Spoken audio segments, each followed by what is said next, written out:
The Jake Asman Show will begin shortly.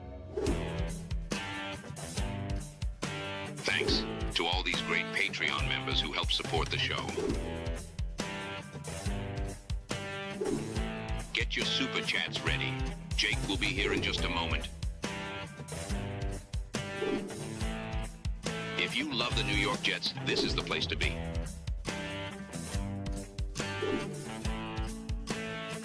And now, the Jake Asman Show. Which Jets players boosted their stock the most in the preseason opener, and which ones hurt their stock the most against Tampa Bay? Dylan Tereman's going to join me. We're breaking down all aspects of the Jets opener against Tampa. It's the Jake Asman Show, live on a Sunday. Let's hit it and get it started. We sitting in here, we excited as hell. Now it's time to get to work. Are you a happy guy? Oh my goodness, let's go! I haven't felt joy talking about the Jets in a long time. When they announced it, I went, yeah!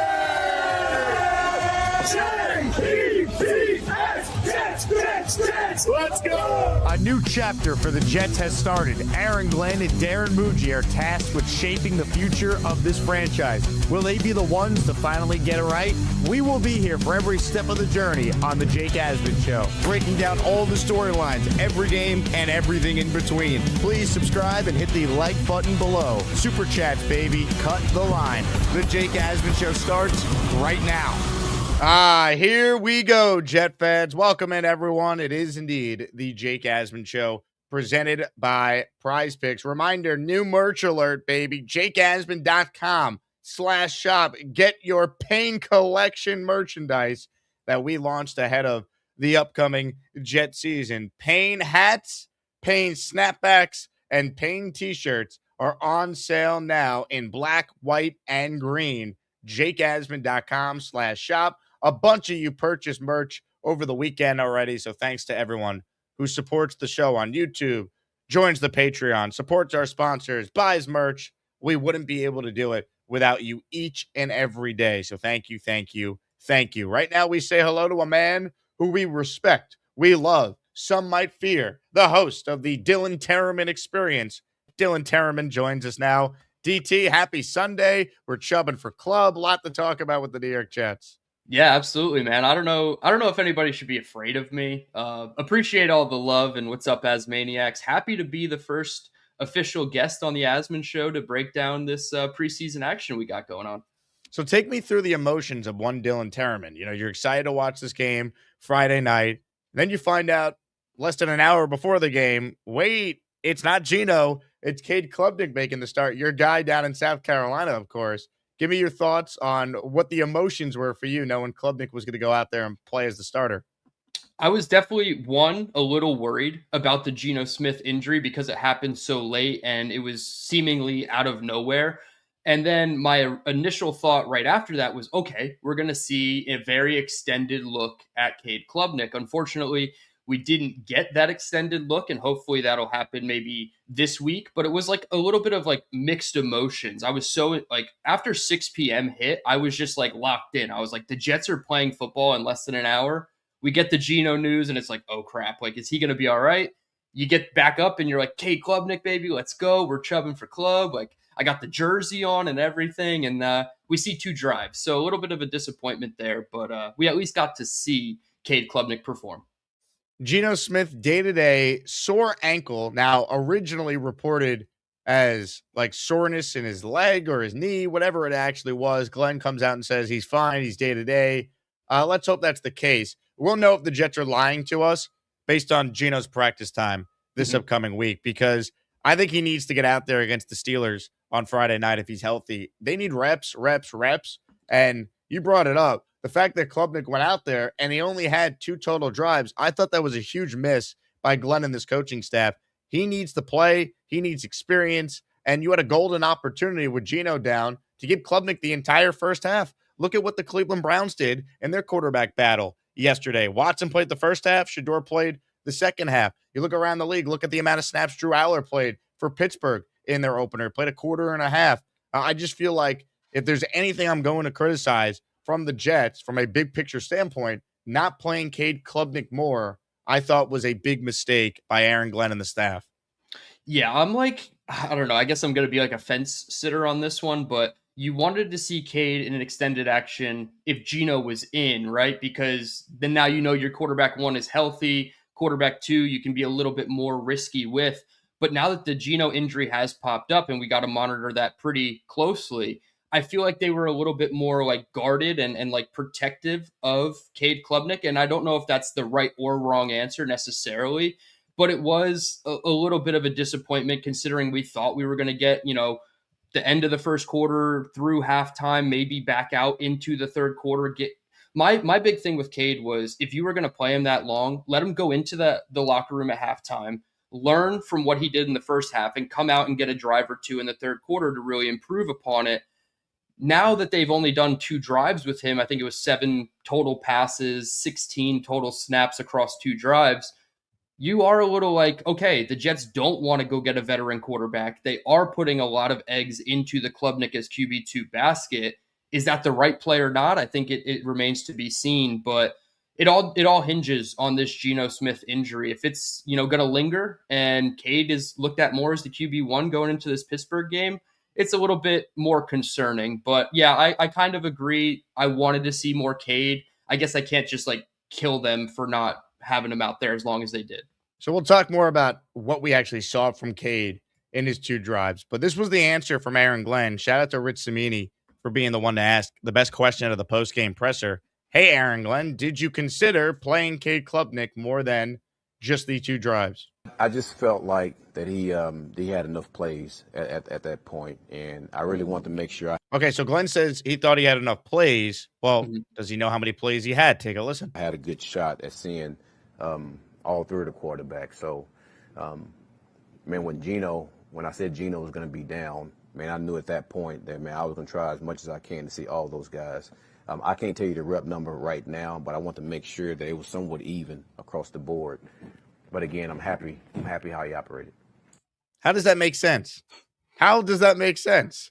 At the beginning, he's telling you, I thought he had enough plays, but then he says he doesn't know the rep number. So his explanation is he's pulling Klubnik early because he got enough reps, but also not knowing how many he got.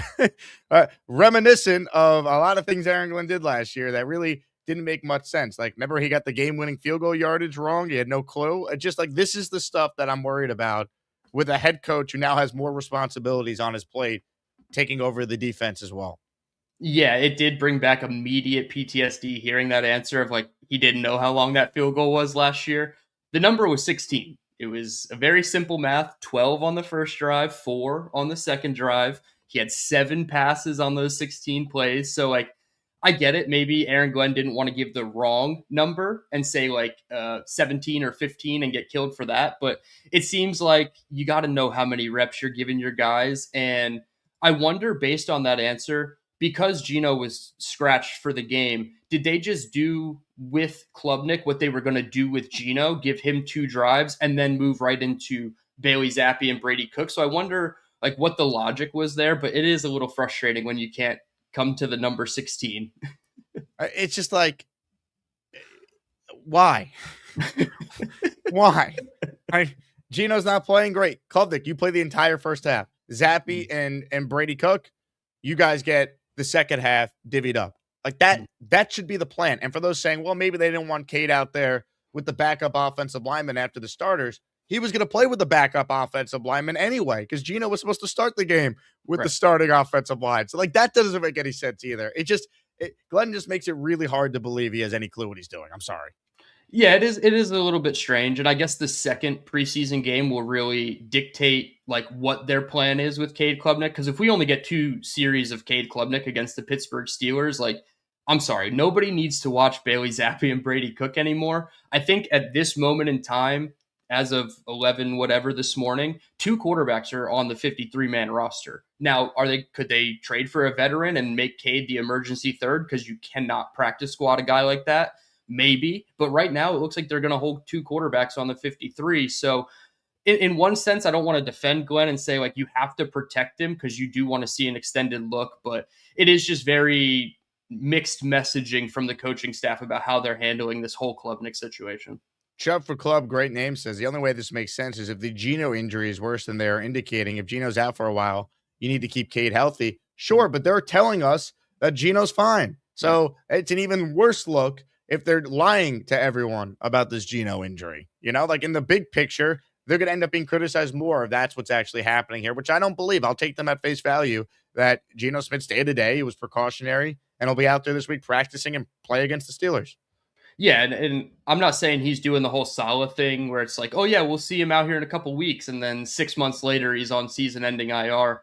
Also, I don't want to read a ton into the video that the social media team put out of the players walking into the stadium, but Geno Smith was walking in some like really low support, low cut shoes, and it didn't seem like he was hindered by this ankle soreness or whatever he has going on. So their next practice, that's what everybody's going to be watching for. Is Geno Smith out there? How many reps is he taking? Does he look like he's going to be healthy? So hopefully we're not doing the Saleh thing. And I agree with you. I think we can take this coaching staff at face value of like, they're not lying about these injuries so far from what we've seen.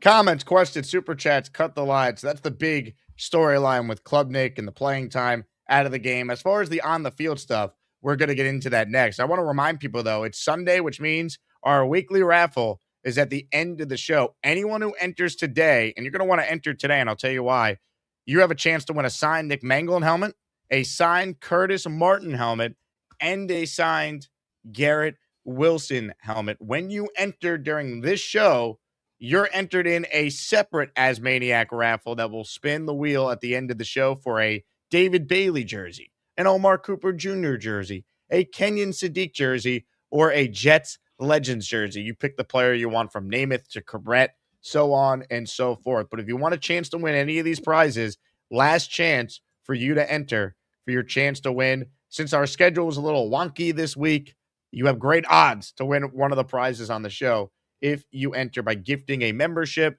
or sending in a super chat that qualifies. Dylan, let's talk about the actual on-field performance by some of these Jets. If we're going to talk about players that boosted their stock, it'd be tough to argue Cade Klubnik wouldn't be one of the first players you mentioned. What did you think of the Jets' backup turned starter for the night against Tampa Bay? I thought he had a so-so performance. He didn't do anything egregiously dumb like we've seen Jets backups in recent history do. I was impressed that his 2 incompletions were a throwaway when he was scrambling left to evade pressure. And then he had a third down pass that went over Garrett Wilson's head at the back line of the end zone.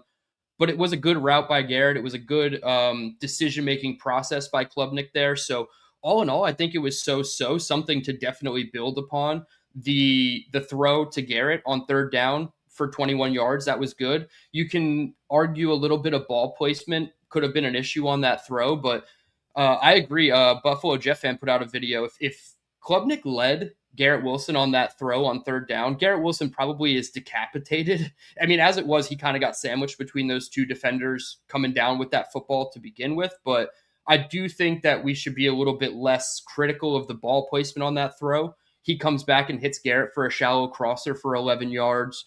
The throw to Omar Cooper to start the second drive was a nice little quick out route in timing of the play. So I think it was so-so. I mean, comparatively to the other rookie quarterbacks in the NFL that are getting a ton of love around the league, right? Like the Ty Simpsons and, the Carson Becks of the world. Like, sure, he might not have had the game everybody wanted, but definitely something to build upon. And if he is quarterback 2, I mean, is he like the equivalent of like an Aiden O'Connell or a Tanner McKee who has no like real NFL experience? Like, I feel like he's in that same kind of tier. So I would say so-so. I'd grade it like a 6.5 or a 7 out of 10.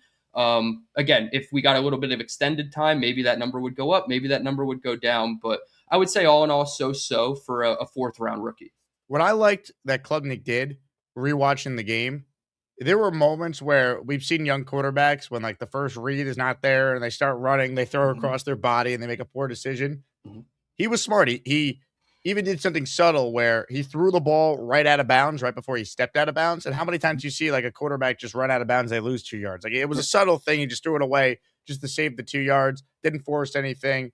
I thought he was pretty good. He looked comfortable. He didn't look overwhelmed. We've seen so many quarterbacks come into these games and they just look overwhelmed. He looked comfortable. Again, we got to caveat any analysis on Klubnik by saying the Bucs were playing their backups on defense.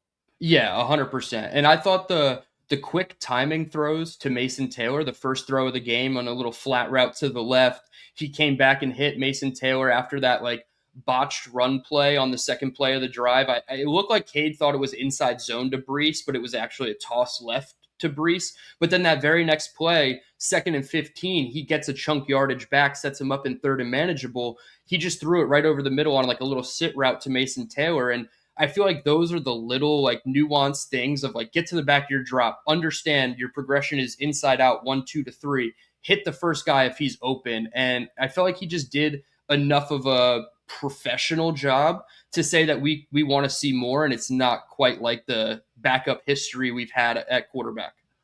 Well said. And the opening script from the Jets, I liked what they did with his first pass attempts, right? You talk about the way to kind of set up play action, get Klubnik running a little bit, get him comfortable, nice easy completion in rhythm to Mason Taylor. I thought Frank Reich, again, we're judging on 7 pass attempts here with the starters or with Klubnik. I thought it was pretty good as far as like the design of the offense. I'm not going to show you everything, but I like seeing that on the first pass play, especially.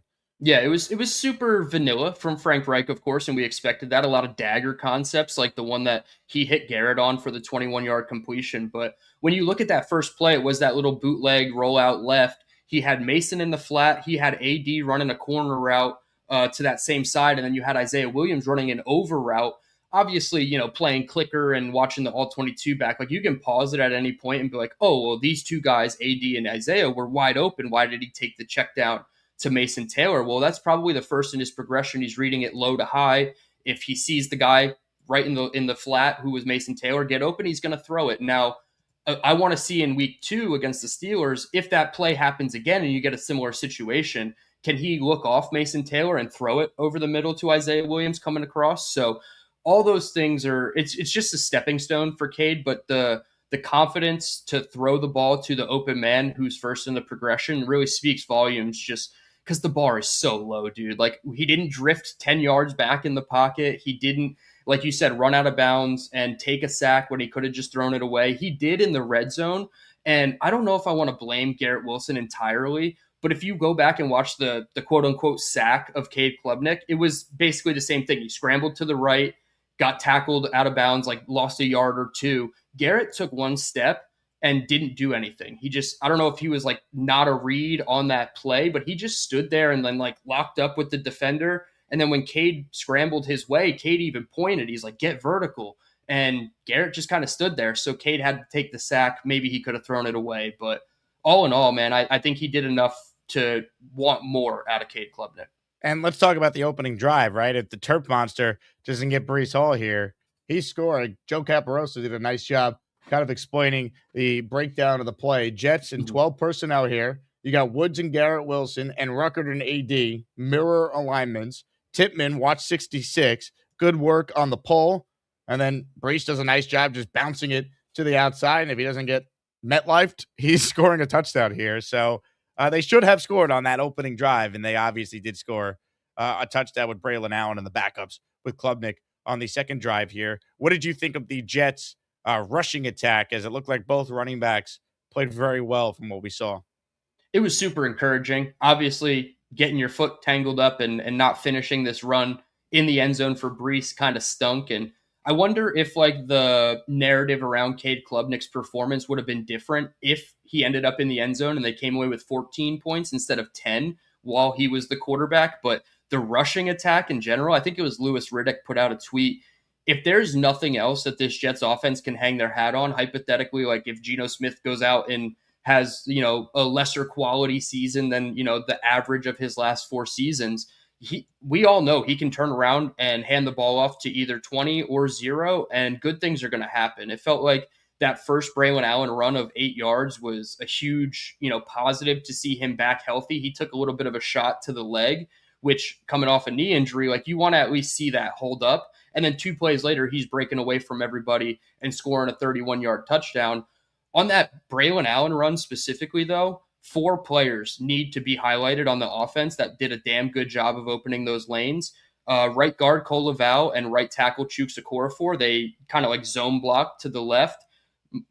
Jeremy Rucker faked like he was going to block inside, saw nobody there, immediately turned out, sealed the outside edge, on, I believe it was like a defensive back type. So he sealed the outside contain. And then you had Tim Patrick, who I think a lot of Jets fans are split on, like what his role is going to be. He motioned down and then did like a little crack block and got enough of the second level defender to spring that Braylon Allen run. So you really had 5 guys, 4 blockers, and then Braylon do a really good job on that specific rep. So the run game, to me, they were 6th last year, 5th in most categories. Like that should be the standard for this team. If you're going to be, using Breece, Braylon, Isaiah when he's healthy, I do think that the run game is going to be the steadying force. And those guys, Braylon and Breece, could be force multipliers because now you have guys pinching down into the box, anticipating the run, boom, play action right over their head, Geno Smith to AD Mitchell. Like you can see all those things kind of aligning, and it all starts up front with the offensive line protecting for those guys, and they did a good job. Stock up for the Jets rushing offense. Stock up for both Breece and Braylon. And one thing of note, and being at the game Friday, I was paying extra attention to Garrett and to Braylon. Did they have their explosiveness back? Did they look like themselves coming off season-ending injuries? I think we could clearly check the yes to both of those guys. They looked fully healthy. And this was the run, Dylan, by Braylon Allen here on film. Thank you to Luke Jets for cutting it up. You're spot on. Watch the blocking here. Really good stuff by multiple guys to kind of create some space. And then you just don't see 270-pound running backs or however much Braylon Allen weighs have this kind of like explosiveness here. But he ran the ball hard. Here's some of his best runs. And this one, of course, capped off a 4-play scoring drive with the touchdown. I thought the Jets did a nice job. Again, it's backup, so put it in context. But our strength for this team has to be running the football. People talk about, Geno Smith with the turnovers. Well, the best way for the New York Jets to limit Geno turning the ball over, throwing interceptions, give him a great running game so he doesn't need the pass as much. Yeah, 100%. And I see you doing the T'Vondre Sweat thing with Braylon Allen. You're adding 10 pounds every time you talk about his weight. But it is funny to hear a 240-pound back say he gained weight and got better. So, it's very rare to hear that. But it didn't seem to slow him down. He looked like he was running away from those guys, albeit some backups and linebacker types. But he did a good job in the hole. I think it was number 28. He made a miss. And everybody else did enough of their job individually to spring that run. So it was a good team effort. And I'm really excited for Braylon because I was in the camp of, is Isaiah Davis closer to RB2 because he's more of a change of pace? And obviously he's injured and on the shelf for 3 or 4 weeks. So I'm really excited to see Braylon pop off like that. And he was my very first stock up player. Love it. Comments, questions, super chats, cut the line. If you're a new viewer, make sure you like the video and you subscribe to our channel. Raffle at the end of the show. For those of you just joining us, last chance you can enter to win a Nick Mangold signed helmet, a Curtis Martin signed helmet, and a Garrett Wilson signed helmet. Dylan, you brought up T'Vondre Sweat. We got great news with him yesterday. Rich Cimini was the first to report that T'Vondre Sweat, dealing with that hamstring injury, passed his physical, and he's coming off the non-football injury list. He will work his way back slowly this week, and he will be evaluated at the end of the week, a key piece for the defense. I think this is about as good of a scenario as you get to hope for with that injury. It's August 16th. Let's say he's ramped up this week. Maybe he plays in that final preseason game. Maybe he doesn't. But either way, if he's going to be ramping up this week, he's going to be ready for week 1, assuming there's no further injury.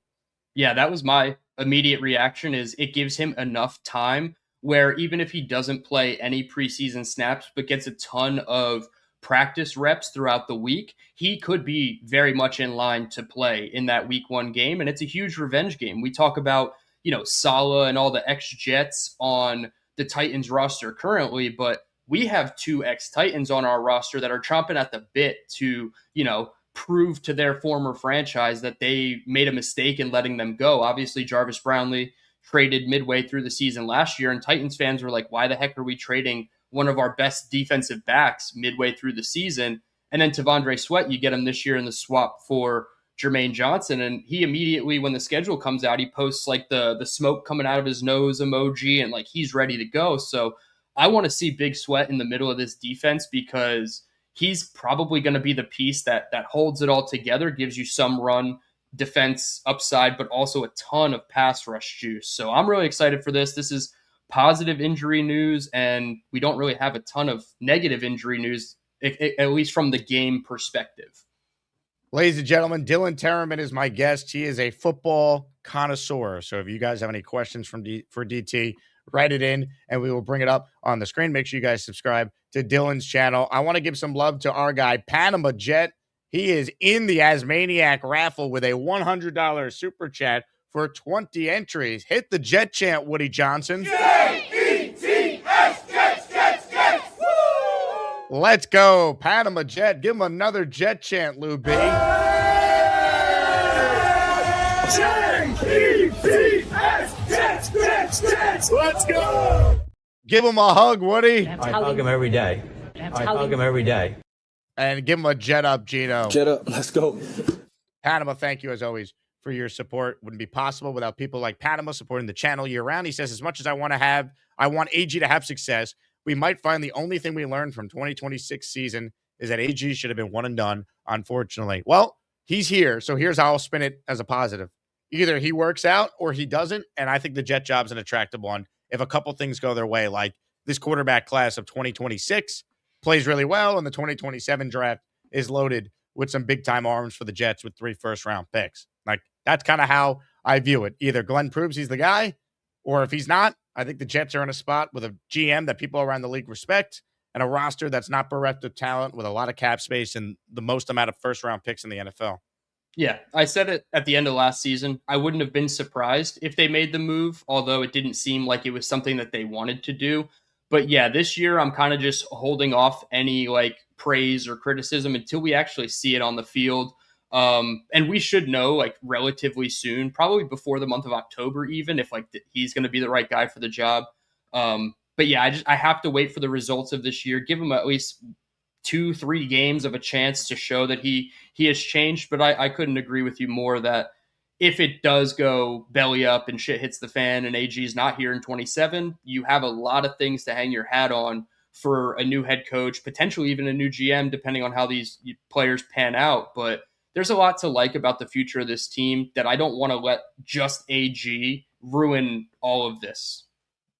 It's just sad that this is a real storyline that fans have to factor in when talking about the upcoming season. You know, like how many other teams are doing well, if it doesn't work out, we get rid of our coach. And it's like, then we have the idea of hiring someone else. You know what I mean? Like, it's a shame that this is even a part of the storyline with the Jets this year, but it is because of how poor year one was, unfortunately. Yeah. I mean, I'm sure that there are some fan bases around the league that are thinking similarly, like, what happens if our coach sucks? Like, I know the Colts and Shane Steichen, he's on the hot seat. There's a couple others around the league on the hot seat, but I don't know if any of them have that. In year two at doing this already. Well, sure. Yeah. The year two part is definitely the outlier for the Jets, but also do they have that silver lining of like, damn, if we do fire our coach, we have a lot of nice pieces for the new coach. Like hypothetically, the Colts fire Shane Steichen. They don't have a first round pick. They don't have a direct path to finding a new quarterback and things like that. So there is a silver lining with the Jets, but it is a very weird situation being in year two and already having so many people not sure if you're the guy for the job. Hit the like button if you're just joining us. Dylan Tereman with us here. We're going to talk more about which players impressed, boosted their stock in the opener. Leany in North Carolina. Leany, your Joe Namath sign ball. I got an email today. Is going to be there soon, or I think it's actually a helmet. But anyway, Leany, check the mail this week. It will be there shortly. Thanks for supporting the show. Chubb for Club. We love Club. He's in the raffle for one. Excellent job by Mr. Club here. We got you down. And then we got this from PBM, a $10 super chat. He's in our raffle for 3 signed items at the end of the show for 2. He says nothing matters if the coach sucks and the secondary gets torched. We really need to figure out the DBs or it's going to be a battle for the number 1 pick. I am definitely concerned about the secondary. I also want to see what they look like when Pons hopefully starts practicing this week. We've heard that is a possibility, so we will see. But on this very topic, I want to pull up the Jets defensive alignment for the very first play that they ran against the Bucs on Saturday here. So, Dylan, I'm going to pull up the image here, and I want you to kind of weigh in on what you see, because I noticed a couple things immediately when looking at this. And again, thanks to Joe Caparoso for the wide lens screen cap here. You could see the starting defensive alignment had Bailey, and it had Will McDonald on the outside. Up the middle, you had Phillips and Onyemata. The linebackers were Davis and Sherwood, with Brownlee kind of playing in the box a little bit there, which I thought was interesting.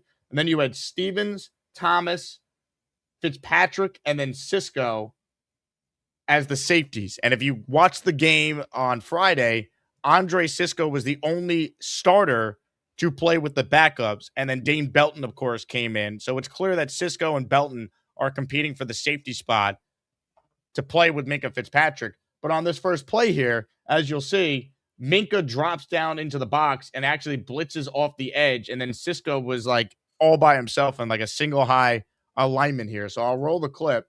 But you could see, actually, it's not a clip to roll, it's an image. But you could see like the defense, the way it looks here. You got Minka coming off the edge on a blitz. What did you just make of the starting 11 for the defense on the very first play? Yeah, I was a little bit surprised because Tampa Bay is in 12 personnel. You see the two tight end types to the left side of the formation. So that was a question on the inverse. When the Jets come out in 11, what do the defensive alignments look like? But here we got the Jets version of this. So against 12 personnel, you come out in a 4-2-5. I guess you would call this like your base nickel, single high with Cisco at the top and Brownlee as like that sub linebacker type right there on the logo. And I think it's interesting how they're going to use Brownlee because I thought one of him or Belton could be like a pseudo linebacker type in certain situations. Like if you still want to stay, smaller in size, have more speed out on the field, I think this is going to be a trend that the Jets deploy against 12 personnel. And honestly, is Brownlee or potentially even a Belton as your third linebacker better than one of Kiko or Mikel Walker? So that was the first thing that jumped off to me, was that Brownlee was like a sub linebacker type.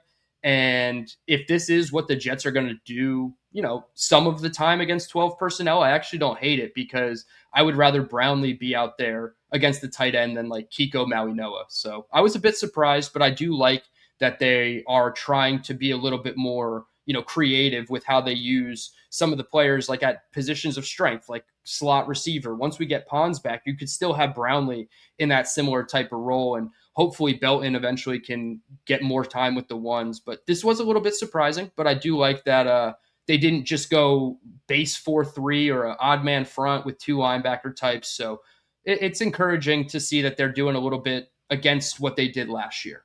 Stock up, AZ Thomas. Thought he looked really good on that rep. Mm-hmm. Yeah, that first rep against Ted Hurst, down the right sideline, I thought that was great. When AZ is playing confident, healthy football, I really think that he is a bona fide starter on this team. And we didn't get to see Nahshon Wright. He has the hip injury, so it is a little frustrating, and maybe that will help alleviate some of the questions we have about the entire secondary room as a whole. There was the one play from Brandon Stevens that we do have to highlight against Ted Hurst, where Ted Hurst caught a shoestring catch and made Brandon Stevens fall over and got a quick first down. Does worry me a little bit about Stevens if like he's going to be the full-time starter all year, or eventually we see AZ and Nahshon and maybe D'Angelo Pons as the starting trio at corner. So there are some question marks with the DBs, and it's unfortunate considering our head coach was a former DB. I think the safety room kind of gives me more worry than the cornerback room, though. Nightbot writes in, have a question or a Jets take for Jake, tag at Jake Asman or send a super chat to guarantee he sees it. Nightbot, I know you and Beast don't get along, but I do appreciate the support here. I am Nightbot. Oh my God. Thank you very much to Nightbot. Big fella with a super chat. He's in the raffle for 2. The crazy thing about this team is the offense has never had so many weapons and a good O-line. We have a first-round pick as our receiver 4. All we need is decent QB play. That's the hope. That's the hope that Geno could give you that competency, and the offense should be watchable. I'm more concerned about the Jet defense than I am the offense. That remains my take through the first preseason game. Yeah, 100%. I'm more optimistic on the Jets offense for sure. A little bit skeptical about the defense. I want to see, obviously, the guys in the middle like Minka and DeMario stay healthy, because if we have to see, the Malachi Moores of the world or the Mikel Walkers of the world, it could get, it could get late early for the Jets defense. Whereas on the inverse, like Big Fella saying, we have a really good offense. And I'm not saying, like, please don't clip this out as maniacs, but I do think if you look at the Our Lads roster for the Kansas City Chiefs and you remove Patrick Mahomes' name from that list, no one would tell you that they are a quarterback away, right? But that seems to always be the narrative with the Jets. We're a quarterback away. We were in 2022 when we went and got Rodgers, and now this year people are already saying we're a quarterback away. It's not true. We're quite a few pieces away. But when you look around the rest of the league, I would say the offensive skill talent is probably better than the Kansas City Chiefs. They just have the most ridiculous quarterback since Tom Brady. And, that's just the difference right now. So eventually we'll get our guy and have a really good offense, but I can't deny what Big Fella is saying. We have so many weapons and a good O-line. You have the foundation in place, and let's just hope that they show what they're capable of doing. Dylan Tereman is my guest. If you're watching the show right now, please hit the like button and make sure if you're not subscribed to the channel that you most definitely do so. We're going to get to your calls coming up. We got the raffle for 3 signed items. Martin and, of course, Garrett Wilson and Mangold signed helmets by each of those all-time Jets. So make sure you enter for your chance to win. Phantom Lights is in the raffle now for 4 entries. Says, first off, so excited to see Mo Bamba take the field again. Second, do you think there is space on the roster for Chase Curtis? I'm going to say no on Curtis because I just think they have too many tight ends. Curtis feels like a guy who could be on the practice squad if he doesn't get claimed by a different team. Dylan, we waited way too long, though. You see the first part of his super chat here. Maury Bamba, Mo, Bamba Island, number 38. Give us your thoughts on what you saw from him. Dude, I was thoroughly impressed. And let's just start off with the obvious thing. The guy turns 26 in November. So he has exponential more experience than most of the guys that were on the field with him. But this was very impressive. He showed, the speed, the ball disruptiveness. His instincts were a little bad, right? He got beat on that inside slant in the red zone, but was able to recover and make up for it with that speed and that length. I mean, he is the biggest stock up. And one thing that I liked while, observing the game from a Twitter perspective as well, Quantez Stiggers, who might be his direct competitor for that final cornerback slot on the roster, he was giving so much praise to Maury Bamba. So I like that somebody who we weren't expecting to make a name for themselves somewhat did. Bamba Island, I mean, that's just fantastic. I love how AG even said it at the press conference. I think it was Jet Nation tweeted it out halfway through the game. So it's a great feel-good story. I want to see more of Maury Bamba, if that's okay with everybody. I don't want to just say he's a lock for the 53, but yeah, dude, this is at worst a priority practice squad player who's probably going to get claimed somewhere else. And then to the second part of that super chat, Chase Curtis, I thought he had an up and down game. There were a couple drops. There were a couple of really strong-handed catches that he made. Shout out to Chase Curtis's mom throwing me a follow on Instagram. So that was really cool. But whoa, you gonna DM Chase Curtis's mother? No, absolutely not. I'm not like that. But it was cool to see. Obviously I didn't know who it was, and then I click on her profile, and I see Chase Curtis and the TCU and all that stuff. So really cool to see. And also, like, while we're on the topic of rookies, real quick, how about the Jets flying the parents in for the game? I feel like that was such a cool gesture for the Jets to do, which normally they don't do.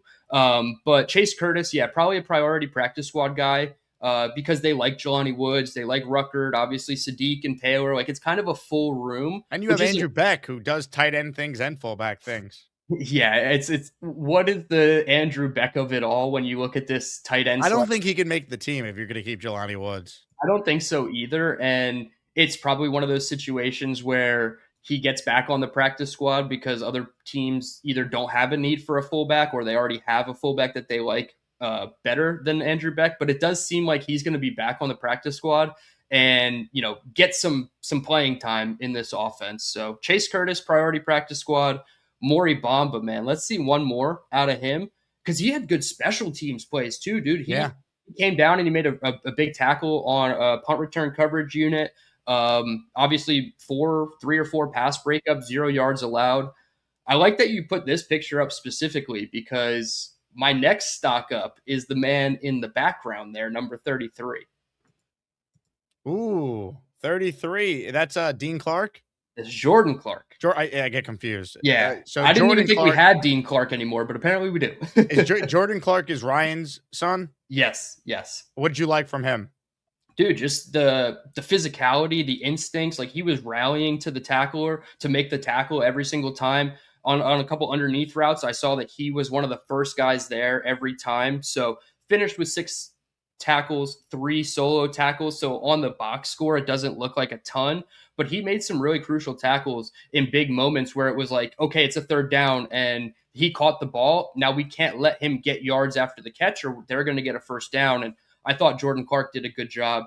And when you go back to even like early last year when we still had Michael Carter, he and Jordan Clark were the only ones in the slot cornerback drills to start the season. So with no Pons, we don't know how, hopefully next week we'll get Pons back in some capacity, but Jordan Clark might be playing his way onto the roster here in this DB room, which does give us a little bit of concerns. You could see him with a nice rep here, chasing down the screen, making a play. Watch 33 on the screen here. So maybe they got a diamond in the rough with Ryan Clark's son. Yeah, and obviously it's the bloodlines cliche of Ryan Clark being his dad, but like it's actually kind of funny how people forget like what Ryan Clark did to defense in the National Football League. Like, he changed a lot of the ways that it is officiated, to the way that it's called, like the physicality that he brought to the Pittsburgh Steelers teams in the early 2000s. Like, he was a dog, and you can comment on his analytic skills, and as an analyst, he's probably not great, but as a football player, he was damn good. You don't enjoy some race baiting with your football analysis, Dylan? No, not at all. Not at all. Can't get with it. But as a football player, he was a damn good one, and I think Jordan Clark is showing us some signs that like he's bringing that Clark physicality with him to the Jets. Super chats, cut the line. We got some other Jet insight to still dive into, but shout out to everyone who's watching on a Sunday. We got a bunch of Jet fans fired up for another season of Jet football, baby. Sharon says, I could see AG getting a little funky with his play calling. I hope it works out. Well, again, this is a man who told us play calling is his superpower, so I need funky AG. Play calling is my superpower, really. More importantly, I need an Aaron Glenn who could force turnovers with his defense, because that's the path for the Jets being better than most expect. Opportunistic is the word I will continue to use. You can give up points. You can give up yards. Can you clamp down in the red zone? Can you come up with a strip sack? Can you come up with a fumble recovery? Can you come up with an interception? That's how you win games when you're going to be out-talented at quarterback in most of your games this year. Yeah, I'm actually excited. The All-22 hasn't been, I guess, released for the heathens of the world like myself on NFL Plus yet. But how's Joe Blewett getting the film then? Dude, I don't know how they get it. Like, I don't know if they like get it the second the game ends, but they are so on top of it. I don't know. I got to tap in with the Jet X boys and see how they get it so quickly. But I'm excited to see the coverage breakdowns. Cover 1, cover 3, a lot of looks. I saw some too high from Aaron Glenn, so maybe it is a bit of a mixed bag from a play calling perspective. But man coverage is probably going to be the main focal point of this defense, and that's not necessarily conducive to getting interceptions, because now you're playing through the man instead of turning your head around or already having your eyes on the quarterback in zone coverage to be able to pick the ball off. I will say, though, from a forcing turnovers perspective, there were 2 specific plays where the linebackers rallied for a tackle and forced a fumble. Obviously, they weren't able to get them because the ball went out of bounds both times, but McCrary Ball and Mikel Walker, when they got to the ball carrier, they forced the ball out. So it does show like they are putting an onus on trying to create turnovers and be one of those teams that is not going to just let you walk up and down the field on them. But the interceptions is definitely going to be the one that everybody is focusing on. Shooter in the raffle for 2 says Ty Simpson looked good. Probably coaching, LOL. Well, he might have the best offensive coach you could argue in the league in Sean McVay. So, yes, I think it's definitely coaching. And what strings will Lou B have to pull to get Beast on the Jumbotron at Beast Feast? And will the Nightbot interrupt? Get me in the raffle, Jake. Shooter, you are in the raffle for 2. I am Nightbot. Oh, my God.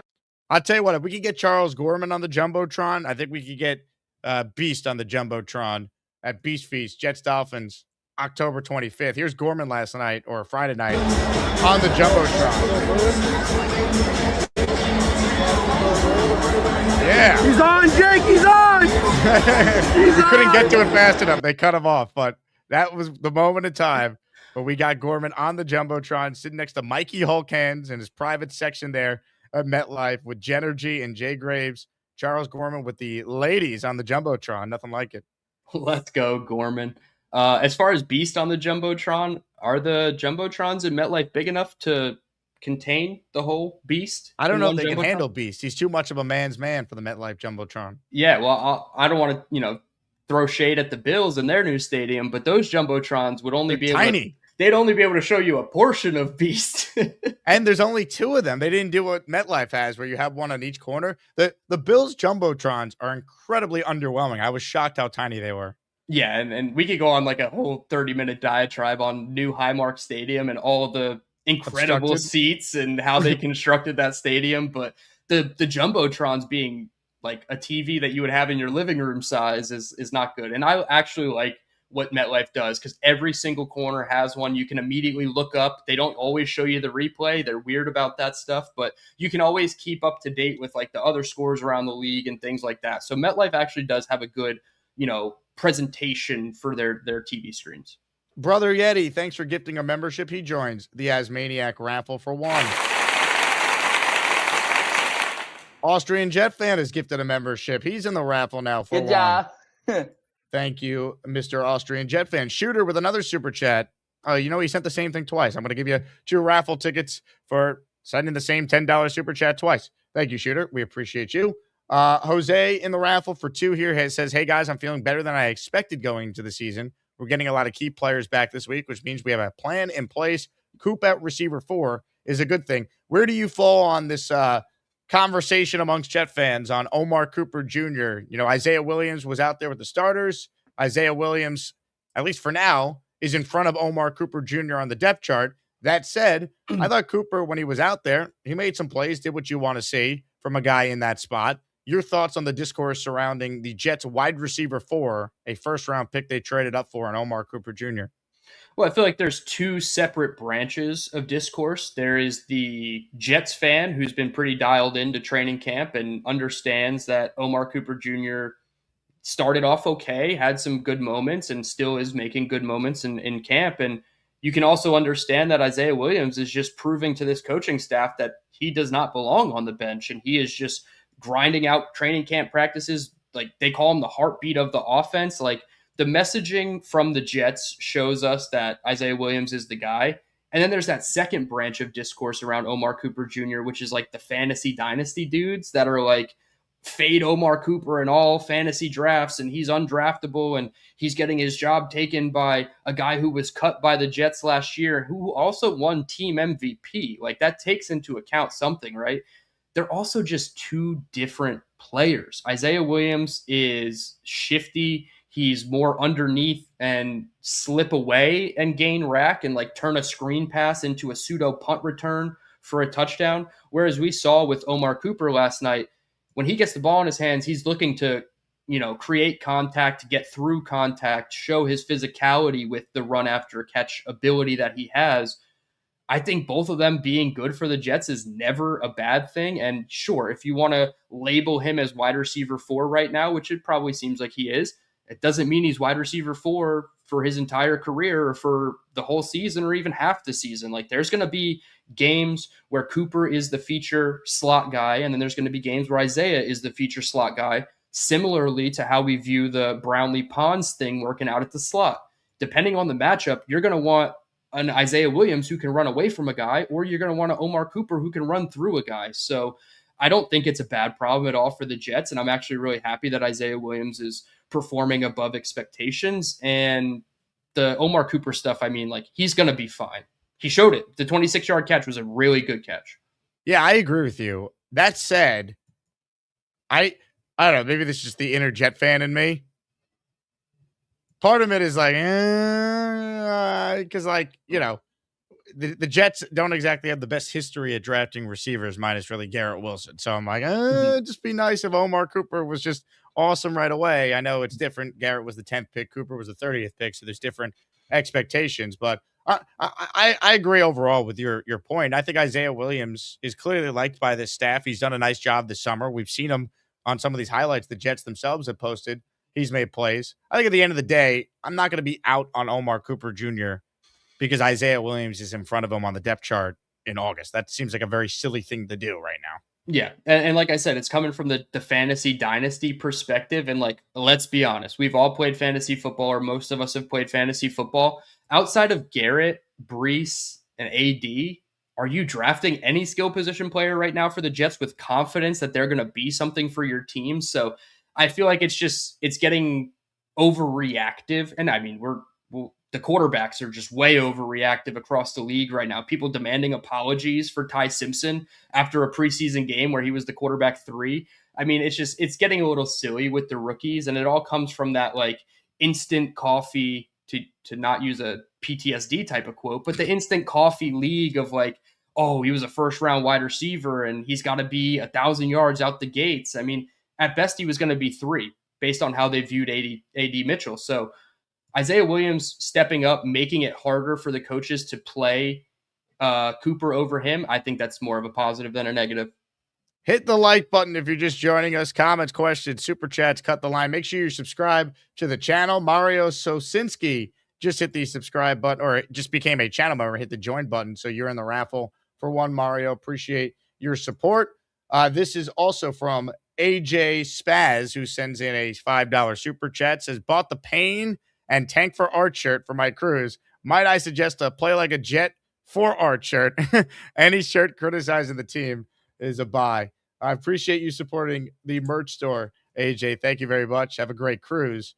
We did launch these Pain hats and Pain t-shirts that have sold really well in the 3 days we've had this up since Friday. So if you want a Pain shirt or a Pain hat, just head to jakeasman.com/shop and it's all there. And remember, if you're a Patreon user, any item in the merch store, including these new hats and shirts, are 25% off if you use that code at checkout. Connor, I screwed up your name. Dylan, I have some takeaways from Connor Rogers that I wanted to share with you from this game Friday night. And you tell me if you agree or disagree with some of his assessments here as we're talking all things Jets Bucks Friday night. The first one from Connor is, it wasn't against the Bucks top guys, but the starting O-line played like a cohesive unit. A lot of eyes will be on Parm at left guard since he's the only new starter in the group. Had a solid debut. Did you notice anything from Dylan Parm in his Jets debut? I didn't notice anything glaring that stood out. And with the offensive line, that's a good thing, right? And we'll probably get into the backup Inez Cooper, the rookie. But like when you don't hear offensive line's name being called on the broadcast and in tweets and stuff like that, it's actually a good thing. So I thought they gave Cade Klubnik plenty of time. He was rushed on maybe 1 or 2 of his throws where he was able to evade and get out of the pocket. But when he stood in there and was able to deliver like that third down pass and even the shallow cross to Garrett, O-line held up well. And the one thing I like about Parham is Fashanu talked about his chemistry with him already and how they're already on the same page. They understand what they're doing as like a duo on that left-hand side of the offensive line. So I think Parham will just slide in really nice where John Simpson was and maybe be a little bit above what Simpson gave us the last couple years. So I was pretty impressed with the starting offensive line. Starving. Next takeaway.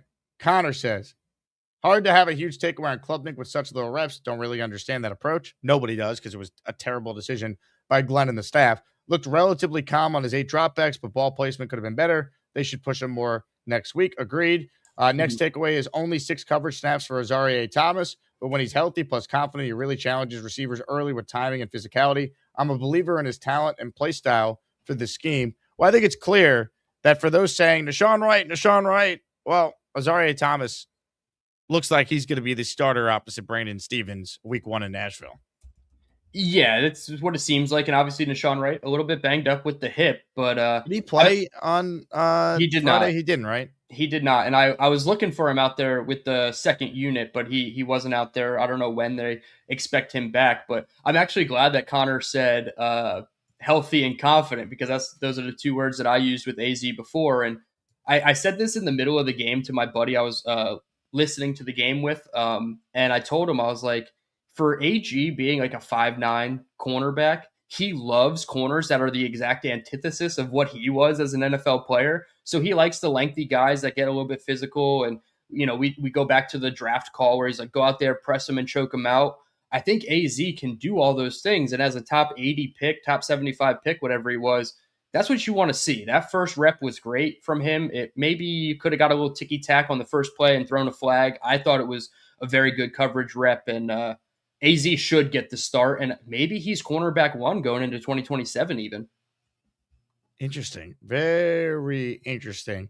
More from Connor, because I always enjoy his analysis. I think he's great at what he does. He says, despite the hysteria on here, Omar Cooper has made some plays in camp and had a big catch and run with the reserves in this game. He's going to be fine, but for fantasy, the only relevant Jet receivers are Garrett Wilson and A.D. Mitchell right now. And you're right about, like, the fantasy crowd caring so much more about, like, the skill players. My advice to anyone playing fantasy is, unless you have to take a Jet player, don't do it until they prove they're deserving of being selected.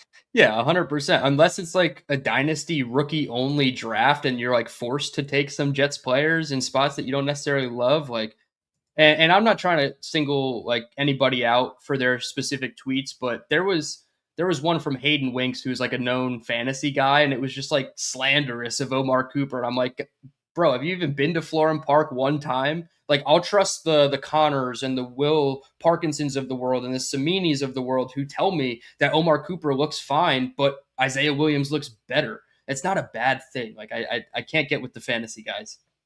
The fantasy nerds. Call them for what they are, Dylan. Yeah, and I like fantasy. I play fantasy every year. I have for the last like 12, 15 years or whatever it is. And I don't care. Like, if Omar Cooper Jr. is a better football player for being wide receiver 4 in August, I'm cool with it because it only helps our Jets. Ladies and gentlemen, Dylan Tereman is our guest. We're talking about our Jets. More from Connor Rogers. This was good. He didn't play till the second half, but Inez Cooper moves people in the run game with ease. Jets should give him a look with the second team unit soon. It's been forever since the Jets were able to draft a quality offensive lineman on day 3 of the draft. Maybe Inez Cooper can be that guy. I saw Justin Freed of the Jet Press tweeted out the PFF numbers for Inez Cooper. He had a 90.9 overall PFF grade, which was the team's highest graded offensive player by PFF. He had an 89.5 run block grade, an 85.2 pass block grade, 0 pressures allowed on 20 pass block snaps. So an encouraging debut for the Jets' 6th round pick. Your thoughts on Inez Cooper and his role on the team? Yeah, this morning I put out a way too early rookie check-in video on my channel at Dylan Tereman for everybody to throw me a nice sub over there. And when I got to Inez Cooper, I was like, yeah, it was with the threes, but the run blocking displacement and able to move people off their spot, and then also not being a traffic cone in pass protection. And I saw somebody's comment a little earlier about Cole Laval and pass protection. That was the second string right guard before Inez Cooper came in on the third team. So if the coaching staff views it similarly to that comment, maybe Inez Cooper gets the second string right guard job between Xavier Newman and Chuks Okorafor up against the Pittsburgh Steelers. And then, like, again, we're putting the cart before the horse and we're a little bit excited about our rookies, but can he eventually become that 4th interior offensive lineman who's the first off the bench if an injury were to occur to Parham, Tippmann, or Myers there? So I think it was a really solid start for Inez Cooper, and it was a little bit quiet for him, but again, with O-line that's good in training camp, he's a massive human being, dude. Like, he just takes up so much space that I said it when he was drafted. Eventually, he's going to become a backup or starter, and I do think it's going to be hard for the coaching staff to want to remove him from that role once he acquires it. So you love the start from him here. I like all the PFF numbers, 0 pressures on 20 block snaps. He had, I think it was 28 total snaps, and he posted such a high, this is technically elite for PFF. Garrett Wilson had a 90.3, and he only played 11 snaps. So you're getting a 3 times bigger sample size from Cooper to Garrett, and they both posted elite grades. That's a really good start for a 5th or 6th round rookie that we historically do not find good players for this team in those rounds. No, we do not. No, we do not. The final takeaway from Connor Rogers, I'll read it real quick. He goes, UDFA CB Maury Bamba went from unknown to intriguing, rare combo of size/speed, while the instincts, technique, and route recognition are trying to catch up. Would be a big win for Glenn if they could develop him into a long-term depth player, now at least on the practice squad radar.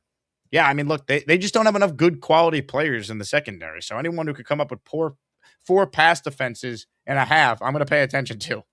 Yeah, exactly. And I feel like we have to start every comment off with the caveat of backups, and they're going against backups. But it's like, you want him to show that he belongs, and he did just that. And like I said, special teams as well. I want to see more Bamba, man. Like, it's not too much to ask before I say he's going to take Quantez Stigger's spot. And maybe it was the NFL has a weird way of working these things out, whether it's an injury or a suspension or whatever happens. Like, the best guys usually get, their chance to play. And I'm not saying Bamba is better than Quantez by any means, but what he showed in like the absence of Quantez, like, these guys are competing now. And if he has a good game against Pittsburgh and Quantez is still in the concussion protocol, like, it's only going to, narrow that gap between them at the bottom of the cornerback depth chart. Is there a scenario where they both could make the 53? Now you get into the numbers game. You already have, 5 guys at the cornerback position that you like more than even Quantez, or Bamba and Stevens, AZ, Nishan, Brownlee, and Pons. Do they keep 6 cornerbacks? Then only one of them can stay. I don't know if they'll keep a 7th. The way that I think they would keep a 7th is purely special teams. Like, they cut Arian Smith and keep Bamba and Stiggers for special teams upside as well. So I would say right now they probably keep 6 cornerbacks and only one of them stays. Bamba Island, baby. We believe. We believe. Comments, questions, super chats, cut the line. We're presented by PrizePicks. Dylan, we talked about Omar Cooper Jr., so I want you to take a stock of his numbers on PrizePicks here. Do you think Omar Cooper Jr., based on what we know, will go more or less on his receiving touchdown number there and receiving yards number? I want to say he will go more on 3.5 receiving touchdowns. I just think that once they get into the red zone, Garrett's going to command attention. AD and his size is going to command attention. That's where the tight ends, backs, and slot receivers are probably going to feast based on matchups in the red zone. So I would say I wanted to go with just 4 for Omar Cooper. So it is slightly higher than the 3.5 there. 575.5 yards. I am going to go slightly lower, and that doesn't mean he had a terrible rookie season. It just means that Garrett, Brees, AD, Mason, or Sadiq, like, Cooper might be the 5th on this list of receiving yards at the end of the season. So there's only so many yards to go around. There's only one football that Geno can throw at a time. I'm going to go slightly less than 575. But if this number was 500.5, I would go over. Yeah, this is tough. I think I lean less on both just because of what you said. Mm-hmm. We just have a lot of guys right now. Yeah. We do. Like, it's tough. I probably would go less on both. However, if I had to go more on a number, I agree with you. I think he could get 4 touchdowns. Yeah, and my number was 4 when I was kind of putting together rough rookie projections and things like that. So 4 touchdowns for Cooper, I feel like is fine. That's average of 1 a month, right? And the yards that, I have to go a little bit lower on the yards, but I think that's not necessarily a bad thing because AD could have more. Sadiq, Brees, and all those guys are going to have theirs. So it's doesn't indict him as a terrible player. He's not a bust, but it might not look like every other first round pick at wide receiver. PrizePicks, code HMA, play your first $5 lineup and get $150 in lineups if you win. Click the link in the description to download the PrizePicks app today. Dylan Tereman with me here. Let's hit some of your calls. We got the raffle at the end of the show. You can still enter for your chance to win a Garrett Wilson signed helmet, a Curtis Martin signed helmet, or a Nick Mangold signed helmet. It costs $5 to enter the raffle and get a raffle ticket. You just need to gift a membership. If you want to enter via Zelle or Venmo, you could do so. AsmanJake@gmail.com for Zelle, Venmo, Jake-Asman. And anyone who enters during this show, you got great odds to win a prize because we're going to do a separate raffle for anyone who entered during the live stream for a David Bailey jersey or a Jets jersey of their choosing. Your call's coming up right after this word from Circa. The biggest contest we've ever seen. Seriously, what's the guarantee? They're still talking about it. I think it's time to put the rumors to rest. Showtime. $30 million. $30 million? $30 million? $30 million? That's $30 million guaranteed. 3 contests, multiple ways to win, no rate. Entry starting at $1,000. Enter in Nevada, play from anywhere. CircaSports.com, all the info on each of these contests, including the Circa Survivor, which we're going to be entering coming up in a few short weeks out in Las Vegas. You can see on the Circa website here, 1 survivor, 20 million guaranteed. Enter in Nevada, play from anywhere. You choose a different winning team each week. Choose wisely because you'll need teams that play on the Thanksgiving leg and the Christmas leg to survive both these special holiday weeks. The last entry standing wins $20 million. Submit picks in Nevada at any Circa Sports kiosk or via the Nevada app, or play from out of state by registering with a Nevada-based proxy. Let's go, baby. Football season's back, and we start talking about Circa's pro football betting contest. Can't wait to be out in Vegas at the end of the month. CircaSports.com for all the info. Shout out to Omar Ochoa. He is in the Asmaniac raffle for one. Thank you very much to Omar. Let's hit some of your calls. I was curious when this guy would call in after Arian Smith's record-setting performance on Friday. Just kidding. Here we go. Extraordinary. Extraordinary. That's extraordinary. That's extraordinary. That's extraordinary. That's extraordinary. It's quite extraordinary. Quite extraordinary. You know, women shouldn't vote. Just do laundry and vacuum. Extraordinary.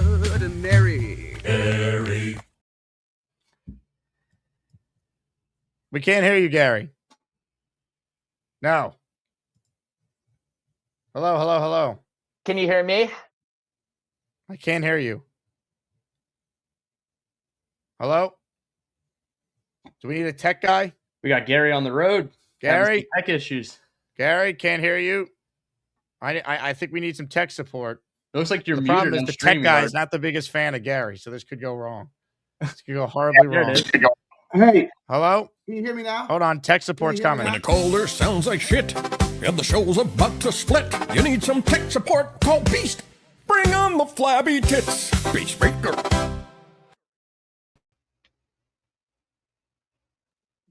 Can you hear me now?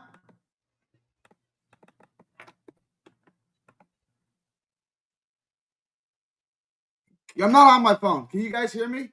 Put a 1 in the chat if you can hear me. Okay, cool. Cool. We're good. Can you hear me? All right. So, yeah, I from what I understand is that you guys wanted to roast me on. When a caller sounds like shit and the show's about to split, you need some tech support. Call Beast. Bring on the flabby tits. Beast Breaker. All right, we can hear you, Gary. Go ahead. All right. You guys wanted to roast me a little on Arian Smith, which, go ahead. He had a bad preseason game. If we're going to roast me on Arian Smith, then I want everyone to concede Cade Klubnik to me, and I want everyone to say that Mo Bamba is the GOAT, because every cornerback in the league, he had the best game. He had 4 passes defended. No one else did that. So if you're going to blast me on Smith off of 1 preseason game, I want to hear everyone praise Mo Bamba. Is that his name? What is his name? I'm going to call him Mo Bamba. Okay, I'm going to call him Mo Bamba. Former Texas Longhorn great Mo Bamba. And Cade Klubnik. Okay, so go ahead. You guys we have been. Because you had a bad preseason game. Go ahead. We have been praising these players. I just wanted to hear from you because I'm watching the game Friday night in the stands, and I'm with O'Leary, who you, of course, called into the show that I had with him the other day to tell us how good Arian Smith is. And we're just laughing, thinking about what your reaction is to watching Arian Smith's stone hands do its thing in live action. Here's what I don't get. We're all Jet fans, yeah? Of course. We're rooting against him so that you can blast me. I'm not rooting against him. I'm not rooting against him. I just thought it was funny that you're telling us that he's going to be amazing, and his first chance to make a play, it goes right off his hands and leads to an interception. At that point, I'm like, you know what? I'm not calling in Jake's show today. You know, I'm not going to listen to this. Do you think he still makes the 53? I mean, that's a question for you guys. You guys know that stuff better than I. If you cut him, you're acknowledging you suck at your job. That's what I'm saying. They're going to give him every benefit of the doubt to make the team. He was a 4th round pick. You overdrafted him. to overdraft someone, take him 4th round's fairly high, and then to cut him after never using him in his first year is acknowledging you messed up big time. Is that something they'd be willing to do? Well, we saw, obviously, Joe Douglas was afraid to do that. So I would hope that this regime, if they saw things trending that way, would just make the tough decision on him. Maybe they bring him back to the practice squad. It's new from a numbers perspective of how they keep Arian Smith on the roster, because I'm not saying I personally view this way, but Malik McClain was out there with the twos, the tall UDFA from Arizona State. And then Arian Smith was out there with guys that were 30s in their number for wide receiver. It was DT Sheffield and Quincy Skinner, who were like 38 and 39 jersey numbers. And it's like, kind of tells you how they feel about Arian Smith. If Arian doesn't make this roster, though, terrible day 3 from Darren Muji, because Malachi Moore is kind of lost. People are calling him Malachi Less. Shout out Jetlag Dan.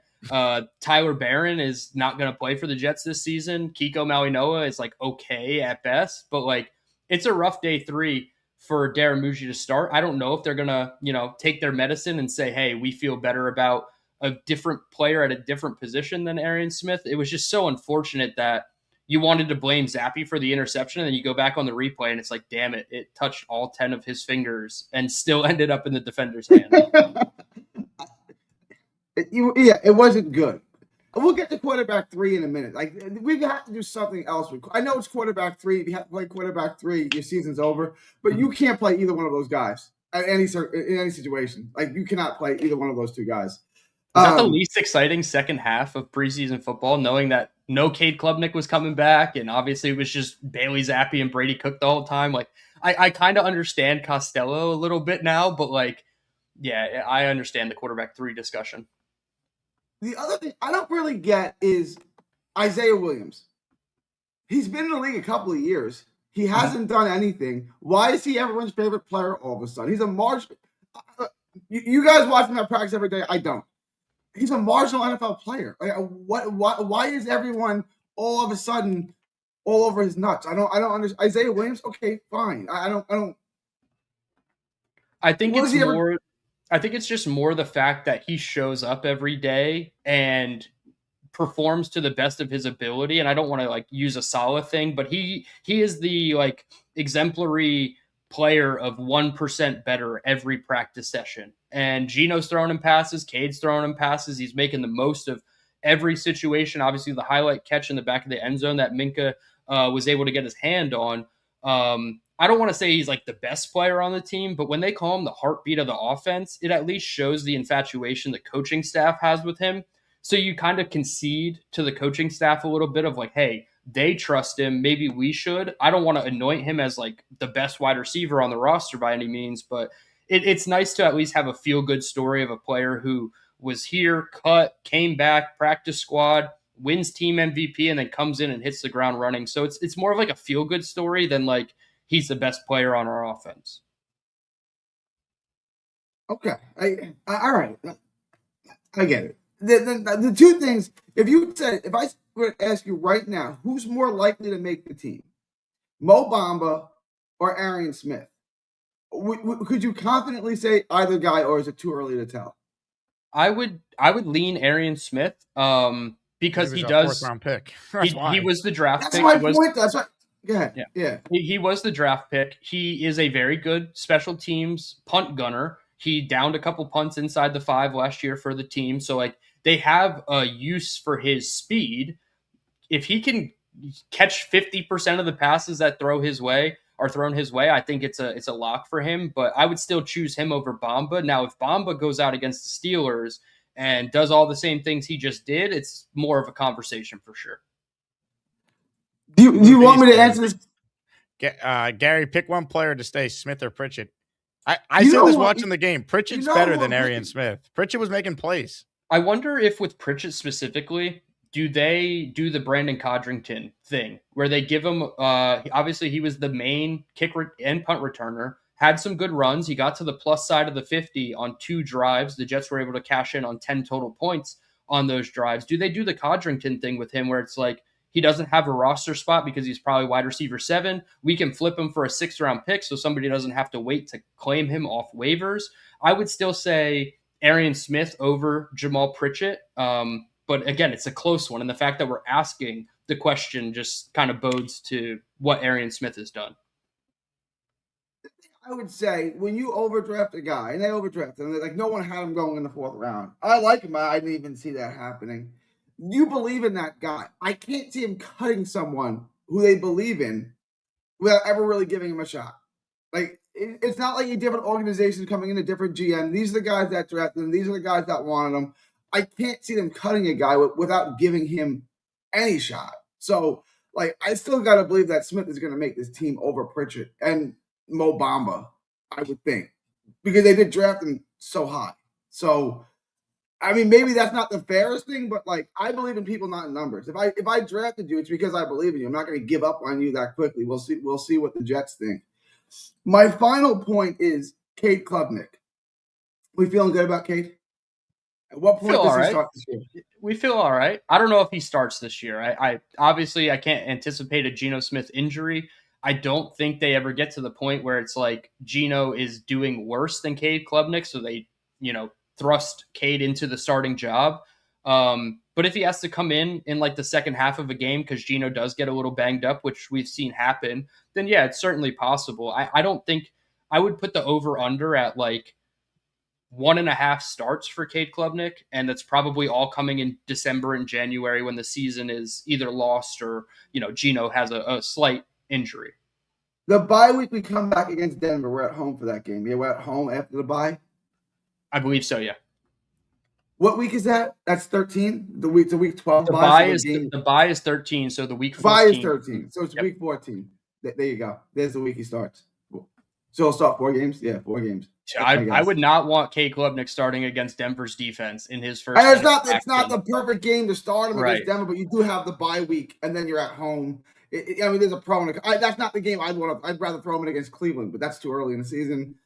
Something like that. But if Geno's healthy and the Jets are okay, whatever that looks like. Yeah, what does okay mean, though? Define your terms here. What does okay look like? 3-5 through 8, 4-4. You're having a season. Yeah. Like their bye's week 13. I don't think you see Cade Klubnik till after the bye because Glenn's trying to save his job. And I'd honestly be surprised. Like, even if the Jets were like 5-7 or 4-8 at the bye, I still feel like internally they're like, we can win 3 or 4 of our final 5 games and get back to a slightly impressive record. I don't know if they pull the plug unless it's like drastically bad for Geno Smith or drastic from like a win-loss perspective and the season is just done. I mean, between a 36-year-old getting hurt and the Jets just being terrible, I mean, the odds of those two things, one of those things are probably going to happen. That's why I'm saying Cade's going to get a chance to start this year. If it's 2 games or 4 games or 7 games, I don't know. But I do think at some point either Geno goes down because he's 36 or the Jets are just so bad that's like we might as well just play Cade now, right? Like we might as well. One of those two things are going to happen. How many games are you picking? I got 5. I think Jake has 6. How many wins do you have for the Jets this year? Yeah, I'm probably like 6.5. I don't want to go all the way to 7, and I don't want to say they're only going to win 6. There are, 2 games against Miami. The game after Denver, they play the Arizona Cardinals. Like, maybe that's the game that you bring in Cade Klubnik. I got back-to-back wins there for us. Those are my last 2 wins on the schedule for me. I got Denver and Arizona. Denver, I like it. I'm gonna. I said 7 last year with Justin Fields, and I ate up all the we're gonna let him play quarterback and all that stuff. I ate it up last year, and it didn't work. I said 8, so yeah, I said 8. I'm gonna say 6.5, and if they get 6, I wouldn't be surprised. If they get 7, I wouldn't be surprised. Anything higher than that, I feel like the ball has to really bounce in the Jets' favor, and historically, it just doesn't do that. But yeah, no, I'm with it. That never happens. I don't expect it to happen this year. But that's a gambler's fallacy. Just because I flip tails 10 times in a row doesn't mean I'm gonna get tails the 11th, right? Like that's a gambler's fallacy. The ball could very well. In 2006, the ball always bounced our way. Remember? You old enough to remember 2006? Yeah. I'm back my player of the year. Gary, come on, Gary. Chad Pennington. Yeah, he wore number 10. Cade Klubnik. He wears number 10. 2026. 2006. I can see it now. Hey. We gotta start him though. He can't get those bounces from the bench. Yeah. It's funny. I heard on a podcast a couple years ago, I forget what pod, it was like football is a game played with an oblong ball where nobody knows the direction it's going to bounce when it hits the ground. And it's like so like obviously true about this sport that like you don't know, like on a punt return, like if you let the ball hit the ground, you have no idea where it's going to bounce. Yeah. So like sometimes it bounces right into the Jets' hands. Sometimes it goes right to the other team's hands. So it's one of like the little things about football that people don't necessarily put a lot of stock into, but it's absolutely true. It is 100%.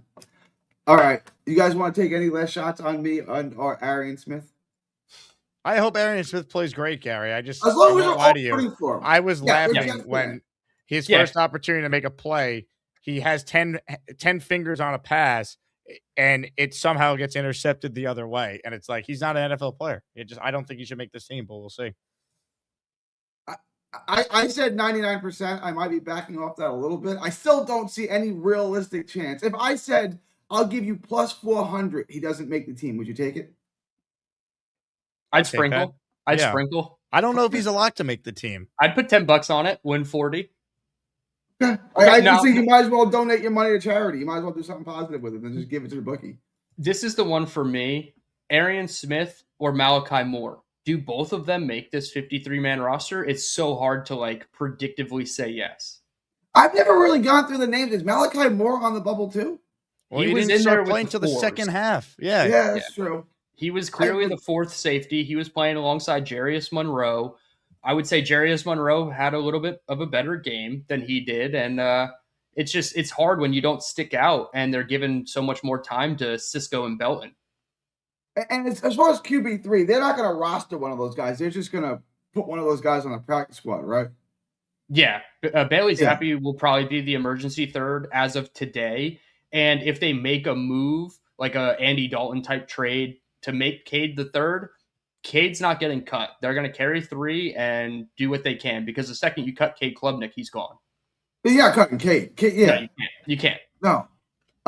So is there anyone other than an Andy Dalton type quarterback that's not named Andy Dalton that we could go after? Because I don't want to bring Andy Dalton in here. Is there anyone like Andy Dalton that's available? It's hard to say. It's hard to say who's available. Colt McCoy. Oh no.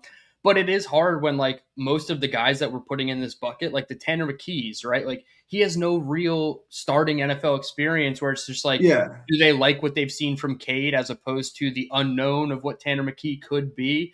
Zach Wilson looked pretty good yesterday against the I'm good. I'll just go with Andy Dalton. Yeah, please, let's not do that. Let's not do that. But it's hard to like invoke a name who would be available. That's why I always default back to like an Andy Dalton, because they're so crowded and he's the veteran of that room. But I would take Cade over somebody who hasn't proved anything. But I don't want to mention your guy, but I would take Spencer Rattler over a Cade Klubnik. Like that tier, we get into that tier, and I think it's definitely not Cade at that point, but Will over like Levis, Tanner McKee, Mason Rudolph. See, over those guys, I'm taking Cade Klubnik. Did you say Will Levis? No, Will Levis. No, Will Levis. No, that's what I'm saying. Yeah, I would not do Will Levis. I watched that first preseason game, or I think it was a scrimmage that he scrambled out and like fell over and like threw it as he was falling down. And I go back to the comment he made where it's like, I'm better than 32 of the quarterbacks in this league. And I'm like, dude, you're not even better than like 42 quarterbacks in this league. Like, it's tough. I do love the confidence, though. If you're going to play quarterback, you need to have that confidence. I'm just saying to add a QB3. Like, Klubnik could be QB2. Like, I think he could be better than Levis, let's say. But to me, you got to have someone besides Zappi and Brady Cook. Like, you have to – because, again, if Geno goes down and you're going with Klubnik, like, then you still need a better backup in case Klubnik goes down. And Klubnik's a rookie, so – What about Spencer Rattler? What would be the cost on him? What would be the cost to get him from New Orleans? 6th or 7th. Yeah, I was gonna say probably like at most a 5th. Like it's so hard because they probably want to keep him as an insurance for Tyler Shucks, so maybe their price tag is a little high. Yeah, but their price tag, 4th. Yeah, their price tag might be a little bit higher. But like when you're talking about bringing a guy in as like a potential quarterback 3, it's like what do you give up for that? So it's tough with Spencer Rattler, but he has at least some NFL experience. He's like a kind of hovering around 500, win-loss record guy. Yeah, and he's phenomenal. No, he's not. Yeah, I don't know if I'll go all the way to it's phenomenal. like 1-9. It's not good. It's not good. No, but I said if you think he's bring in alright. Rattler, you automatically win back-to-back Super Bowls. Would you like to win back-to-back Super Bowls, Dylan? I mean, yes, but I don't think. Okay, well, you got to bring in Rattler then. If we brought Rattler, I wouldn't even know what to do with myself. Who would we play, Rattler or Cade? I don't even know what to do with myself here. I don't know what to do with my hands. Yeah, I don't know what to do. I would say if they traded for a guy like Spencer Rattler, he's probably the 2, and then Cade. I would think so 3. too. But that's like the only like player of that tier that I could think of that would actually come in and take over as quarterback 2. Yeah, no, I'm with you. It would be a younger guy with some experience, not Andy Dalton or another 40-year-old quarterback. Andy Dalton played against Andrew Luck in the state championship game. That's how old Andy Dalton is. He knows the right offense. He did come in Reich's offense in Carolina. I know. 300 yards. I'm not saying he couldn't do it. I was just Andy Dalton. Yeah, not. Yeah. That is like the least sexy thing you can do. Yeah. Another name, I guess, because we're talking about Mason Rudolph a little bit in this discussion. Like, what do they do with Will Howard? Are they going to carry Aaron Rodgers, Will Howard, and Drew Aller? I feel like they want Mason Rudolph as like some sort of stabilizing force in that room. So like, is Will Howard available? But again, he goes to that Tanner McKee bucket where it's like, they had the chance to draft him. They didn't. They drafted Cade Klubnik. So like, what is the experience versus a guy like Will Howard? But I just loved Will Howard coming out, and I felt like he has shown enough to at least be somebody. Gary, enjoy San Antonio and remind the Spurs fans who the NBA champions are. I usually see my boy Keldon Johnson. He was at the fights last night. So Nixon Fox. Women need to vacuum and shouldn't be allowed to vote. Yeah, ladies, you can do music. Oh, yeah. Little Gary 3D boxing. The Arian Smith simp of all simps. Ladies and gentlemen, raffle at the end of the show. Last chance to enter. You could win a signed Nick Mangold helmet, a signed Curtis Martin helmet, and a signed Garrett Wilson helmet. It's just $5 to gift a membership and get your name on the wheel like the Human Fund did. And anyone who enters during the show, you got even better odds to win a David Bailey jersey or a Jets jersey of your choosing. Shout out to our guy, the Human Fund, for gifting a membership. Aaron Glenn is a terrorist, checks in. What a name. People wonder why I got this name when AG had Braylon Allen returning kicks last year, resulting in a season-ending injury. Also had him playing in the third quarter on Friday. Pure insanity, football, terrorism. Was Braylon Allen out there in the third quarter on Friday? No. He was in there on the third drive with the backup offensive lineman, which is where he's supposed to be. But then it was the Kene and Nwangu show, which can we stop handing Kene and Nwangu the ball? Like, you're talking about a former all-pro kick returner. He's electric with the ball in his hands, but not. I said this on Friday. I was like, "What? Why play him in the preseason? He's always hurt. Look at his history. He's always hurt. Like, if he has to take serious snaps as a running back, the season's cooked at that point. Yeah. Like, that means Brees, Braylon Allen, and Isaiah Davis all went down. Kene and Nwanu should only be out there in regular season games as a kick returner because that's how good he is at that. Put him in bubble wrap the rest of the preseason. Yeah, and somebody says bubble wrap Braylon. They're just not afforded that luxury right now because of the Isaiah. See more Braylon in the preseason. I hope we see less in Nwangu at running back. And then you got to see Chip Trainum and Sam Scott. And like, it's not going to be great. Like, they're not going to do the Donovan Edwards of a couple years ago where everybody was like, oh, do we keep Donovan Edwards? And now he's doing absolutely nothing in this league. But yeah. Isn't it amazing how guys look good in the preseason? And it's just like, you just never know what's real, what's not, because then these guys go somewhere else. They never latch on to other teams. Yeah, 100%. And I think it's just like an unfortunate circumstance of the construction of the running back room right now with the Davis injury. So we are going to see more Braylon.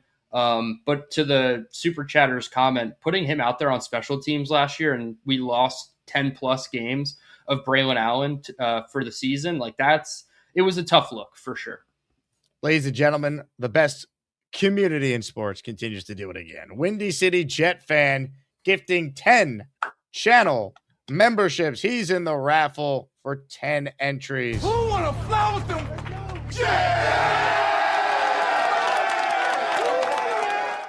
Windy City, here's who got a membership. If you are the recipient of said membership, say thank you, Windy City Jet fan. King Blaze 6960, Eric Kraut, The JoJo, Speed Up Fix, Steve's Wonder World, iTunes service, Luke Paletta, Grinch Mob, Jet Fan for Life, John YH, Keenan Good, all receiving a gifted channel membership. We're going to hit more of your calls shortly here. Raffle at the end of the show. Make sure you guys go subscribe to Dylan Tereman's YouTube channel. Dylan had a great breakdown of Jets Bucks that I was watching yesterday, so make sure you subscribe for more Jet content there. Joe says our defensive line should be a huge advantage week 1 versus the Titans. If not, that's a huge issue. I agree with this. If there's an advantage for the Jets in week 1, it should be the Jets defensive line causing a ton of pressure in Cam Ward's face. Yeah, and we didn't even see the full spectrum of the defensive line, right? No Joseph Asai coming back from the PUP. Kingsley Enagbare was held out. I believe he's got some kind of lower leg injury. So when we have all 4 edge rushers plus the 4 to 5 interior defensive linemen all healthy, all playing together, this is one of the matchups where it's like, okay, we have a chance against the Titans. And it all starts up front in the trenches. Everybody knows that. So I'm really intrigued by this defensive line. Obviously, what we saw from Bailey and Will was encouraging. But when we get that full picture defensive line back, I do think it's actually just going to look even better. Windy City, I love it. Sometimes I put Easter eggs in my video drops. He goes, I love the flag in that picture. So Windy City Jet Fan was the one who donated a bunch of Jet items for me to use for raffle prizes and events. So the flags that the ladies in this clip are holding here were donated by Windy City Jet Fan. So I love that you noticed that, Windy City. Again, you're the man. Thanks for sending all that. And we will be using those flags in Nashville, too. I got them in my closet to my left over here, where I'll be bringing those down for our Barstool Nashville event and our tailgate. Let's hit a couple more calls here. Dylan Tereman is with us. Make sure you guys, again, go subscribe to Dylan's channel. He's over 2,000 subscribers. Football is back. And I just posted DT's link in the live chat to make it easy for people to click on his channel. Let's hit more of your calls right now. There's a man on the line who's sitting outside his home, and he is completely in the nude. Ladies and gentlemen, we call him many things around here. I call him Charleston Jets Rube. Well, there's a feller they call Charleston Jets Rube, 'cause he calls the show nude, never wears a shirt. And some folks, they don't think he's got pants on either. It's a gosh darn nudist camp. Let's hear it for that Charleston Jets Rube and see if he has any Jets points today. Hey guys, ADT. I What love up? it when you're on the show. Love your show. I don't know. I think the committee got it wrong. I think you should have been in the running for the Azzy. You would have got my vote. I mean, I love Robbie Sabo. I love Frankie V. But how could you leave DT off? But Jake, your generosity never ends. The Circa commercial. In that first, third or quarter of the commercial, the guy pops up behind the 2 guys standing there in suits and says, "Showtime." Yep. That's really generous of you to get your cousin a cameo. in the commercial. That's awesome, dude. I know exactly who you're referring to, and he's a great dude. He's one of the guys behind the scenes at Circus Sports there that I'll be seeing in a few weeks. He looks like a bloodline Asmaniac right there. But Hey, us redheads, we stick together, baby. yes, sir. But I got a couple things. DeMario, I know he didn't play much, but boy, that one wide receiver they threw. Are you having a seizure, Rube? Why is your camera shaking? Or is there an earthquake going on? No, I'm just hanging on to it. I'm just hanging on to it. Hang on here. Let me prop it up so I'm not shaking so much. No, wait, hopefully you're not. All right, propping it up. I got up kind of late, so I'm still down in the coffee here. But number one, I think our linebackers are going to be a lot better than people think. Demario Davis, that one play that was it was a quick out to the wide receiver to the right. And, our cornerbacks and the small guys kind of kept him contained, and the DeMario came out of nowhere like a missile and took him down, right? Yep. DeMario is a beast, and I think he's going to be great. I mean, he's going to be C.J. Mosley plus maybe 10% is what I'm thinking, like C.J. Mosley from 5 years ago. Mm-hmm. I think Jamie and Sherwood, and I know I've said this almost every time I call, but taking him out of having to think and be the quarterback of the defense and just free him up to go around and make plays, he's going to be so much better than people think this year. And then Kiki Maunoa, as long as he doesn't have to drop into coverage, that boy can play the run. right? And I think we've got a decent amount. I know other than Mink, our safeties aren't that great, but what I'm saying is if it's just a situation where, it's you've got a linebacker in there for the run, I think Kiki's going to be great. So number one, I think our linebackers are going to be a lot better than people think. And, I know there was some talk today about our Muji's first draft. Kiki probably looks like about the only decent player that's coming out of the later rounds. We have to give them somewhat of a pass. They came in late. They didn't get their own scouts in there. They didn't get their own process in there. Look at this year. Okay. I think Daryl Jackson and Nez Cooper are definitely going to be players. I got some hopes for VJ Payne. I don't know, man. I'm still holding out like maybe 5% chance that Cade Klubnik, if Gino goes down, can be our guy, and we can go and get that Smith dude with our high pick from Ohio State. Could you imagine if we had him with Garrett, AD, and Cooper and all the other guys? Like, holy crap. We would be like Cincinnati at the wide receiver and maybe even a little deeper. But anyways, I just think Muji. I love day 3 for this year. I really do. I think some people had said, why couldn't we just take Cade early and then go, add another player? And I wanted one of those centers too. I was just like everybody else, but man, that Daryl Jackson is a freaking beast. And he's not like Trevante Sweat like big. He's like a massive all muscle type of big dude. And here's the question that I have for you, DT, because I have a feeling you're going to know this. With Parham, how much center has he played? He's played some center, correct? I think it was somewhere between 250 and 350 snaps with Vegas, predominantly at left guard, though. But I mean, that's, what is that, roughly? Like a third of a games? season. A third is of that a about season. 8 games? Yeah, about 6 to 8 games, roughly. Yeah. Depending on how many 3 and outs you have. Yep. And I know he's a right guard. But what are the thoughts of potentially by the end of the year?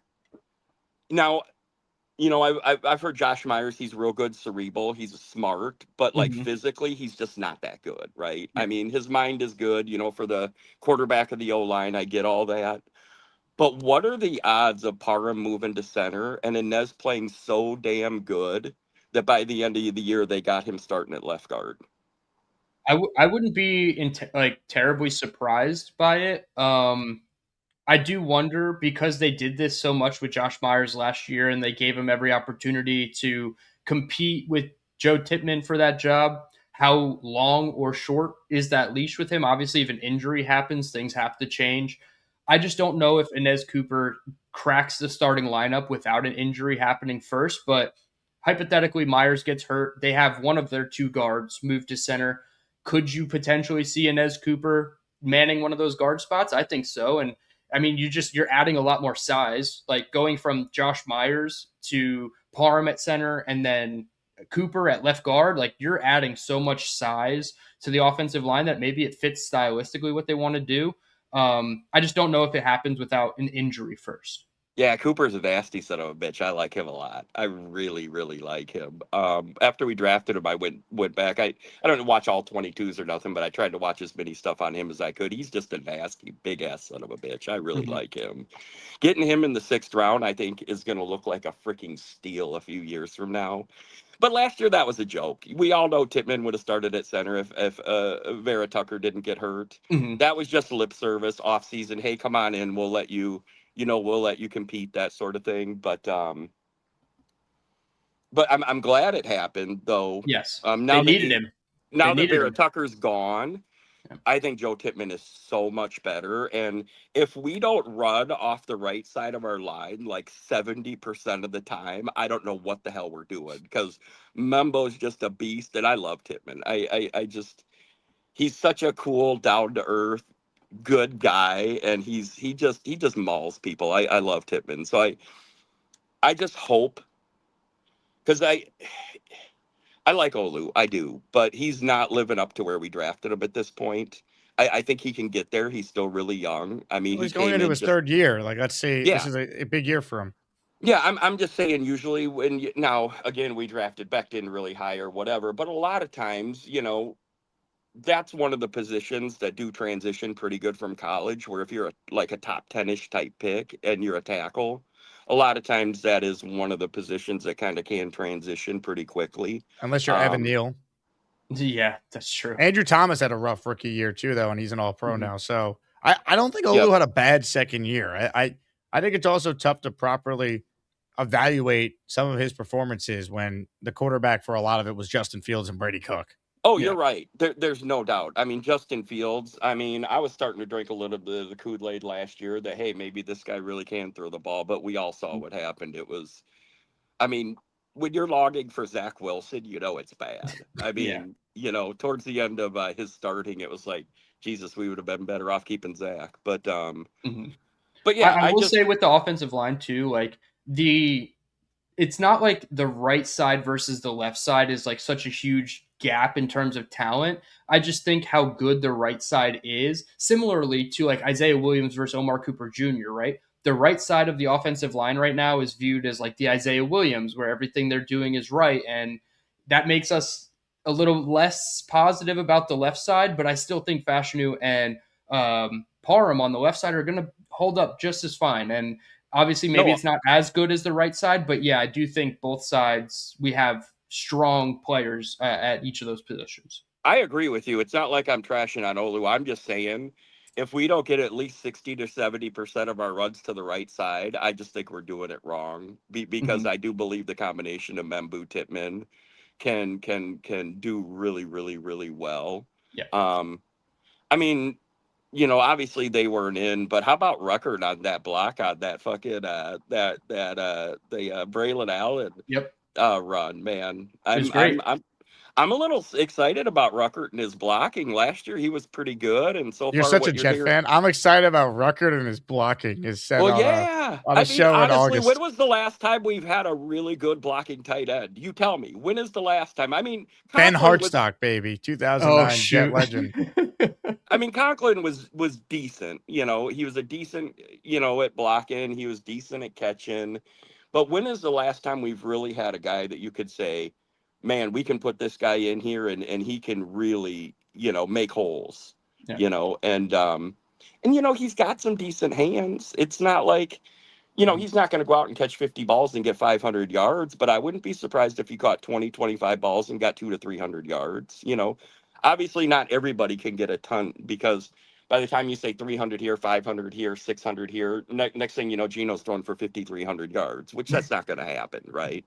Yeah. Garrett will get over 1,200 this year. I fully believe that. He's such a beast, man. That catch. I mean, come on, man. How lucky are we to have?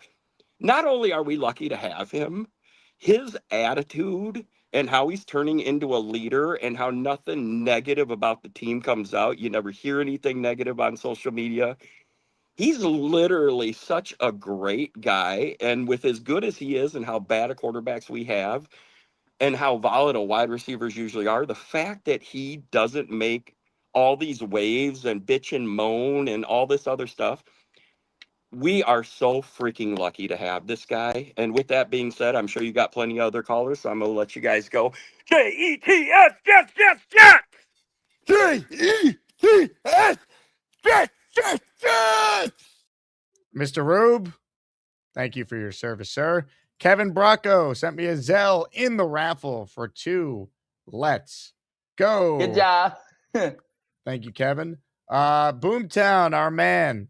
He's in the raffle for 1. Boom, thank you. He gifted a channel membership. Good job to you. Good job. We got this from the Dorino, says, time for the H-Town Asmaniac to call in shirtless too, baby. Hey, it's Sunday after the first preseason game. They say there's no better time to call in shirtless than after that. Oh, my God. I got no words for that one. If you want to call in with a shirt, I appreciate it. If you don't, I'm sure somebody in the chat will get some laughs off. Ladies and gentlemen, this man was on the Jumbotron Friday night watching Jets Bucks. Peter Pins joins us. Hello, Peter. What's up, everybody? Peter. Hey, how you doing? Peter, how was your experience Friday night? It was a great experience. I got on the Jumbotron, as you know, and then I caught a T-shirt from the T-shirt cannon. Wow, you had you had a real night. It was a great night, man. Only thing that would have made it better is a Jets win, of course, but I really can't complain. I love it. I love it. Now, when you were on the Jumbotron, were you aware that an entire stadium, about 27,000 people, if that, were basking in the glory of one Peter Pins? I loved it. They saw every part of me just dancing with my T-shirt that I won, so they got to see all that, and I love being on the Jumbotron. I love it. Now, how many tickets did I end up sending you, Peter? Did you need 2 or 4? I forget. It was 2. I brought a friend with me. Nice. So you guys had a good time? That's good to hear. Yeah, we had a great time. And I don't know if you noticed, but my friend is a Jets-Bucks fan. I know there's somehow people like that exists. I break his balls constantly about it. But yeah, he's getting some comments about it for sure. Was he wearing Jets gear or Bucks gear? He had a split Jets-Bucks T-shirt, and he calls it the Miles Bowl.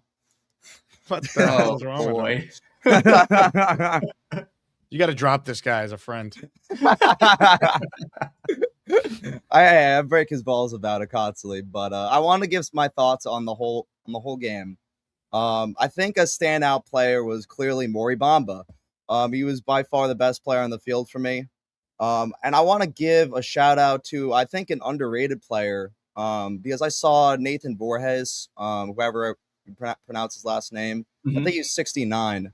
He was all over the field, man. He was making plays. I know it didn't really show up in the stat sheet, but from the eye test alone, and you could just see him play, like he was just all over the field. Love to see that. Braylon Allen, back in prime form, he looked really good, man. You really can't complain about anything he did. He also broke away for a touchdown, so he did great. I'm with you. I don't want to see Kenny Ngwangu in the preseason taking running back snaps. He has an injury history, so that concerned me a little. In terms of the practice squad guys that are not really starters, I definitely wanted to get your thoughts on Jamal Pritchett. He did really good, and the same with Quentin Skinner. And I feel like for 2 years in a row now, they've deserved their way at least onto the roster, at least one of them. Do you guys, now I know it might not be realistic, do you guys think that they deserve to make the roster? It's tough with Pritchett. It's just and really with Skinner, because it's a numbers game and they already have a handful of guys. Like we can probably assume 4 guys are definitely making the roster: Garrett, AD, Isaiah, and Omar Cooper Jr. Now after that, Tim Patrick, I feel like, is the next safest of those guys. So that's 5. Now it's Arian Smith, Pritchett, Skinner. I would put Malik McClain in that discussion as well. And I would honestly give the nod to Malik McClain just based off what we saw in the one preseason game, because he was out there with the 2s before Arian Smith and Jamal Pritchett were. And not for nothing on that interception return for a touchdown, Malik McClain, he was on the backside of the play and he just put his head down and sprinted, almost made the tackle at the goal line. But hustle plays like that are going to get noticed by the coaching staff. And I do feel like of those 4, I would say McClain, whereas like Pritchett, probably practice squad, or maybe they showcase him enough as a return man. Like he had that one 18-yard return. I think it was the second punt return of the game, got to the plus 48-yard line and set up that field goal or the touchdown drive rather for Braylon Allen. So can they showcase him enough where he becomes a trade piece for them? If not, I think he's probably the priority practice squad wide receiver / returner. Okay, that makes a lot more sense to me. I do want to say, I know there's one Jet last year that we were all disappointed though, and Marcelino McCrary Ball. We just saw him get named captain for essentially what feels like no reason. Feels like a lot of other guys should have been captain over him. And I thought that he had a splendid performance today, and he's doing everything he can to retain that role. So what did you guys think? He flops like a fish, and Dylan knows how to do that as well. Yeah, Marcelino McCreary Dill will never live off of the internet. That's forever. But I do agree. I thought he had a better performance than what we had seen from him last year. He did force the one fumble. It went out of bounds. So you obviously, can't fully credit him for a great play, but I would say the linebacker depth showed us enough to feel a little better than what we thought about it. But yeah, he's probably going to be one of those guys. Him, Michael, Jaden Keller, the UDFA, like they're all competing to be like banjo boys and then hopefully gain a role on defense. I would say McCrary Ball and Michael Walker are like the closest in that competition for maybe linebacker 4. But I thought McCrary Ball, for all the the sour taste we had in his from him last year, I feel like he did a little bit better than expectations. Okay. That's all I had on the game. Thank you guys for having me. Peter, before you go, let's talk about what happened at the Asmaniac meetup at Cloverleaf Tavern. Have you recovered from Gorman just toasting you off the line of scrimmage on this route? Yeah, that happened. That was real, and that was me getting cooked by Gorman. Shout out to him. Peter, he hit you with the inside out okey doke. Oh my goodness, how did you let this in flip-flops? In flip-flops. Yeah, there's no excuse for it. You kept your head in the backfield too long. You were eyeing down that quarterback, man. Oh, yeah, no, I'm not a good football player. There's no doubt about it. I'm Peter Pins, so not good at football.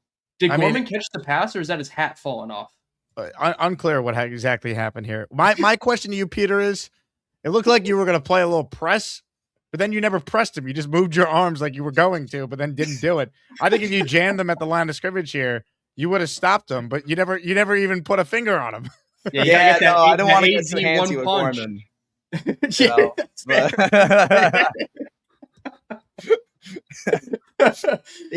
This clip will live in Jets fandom history for sure.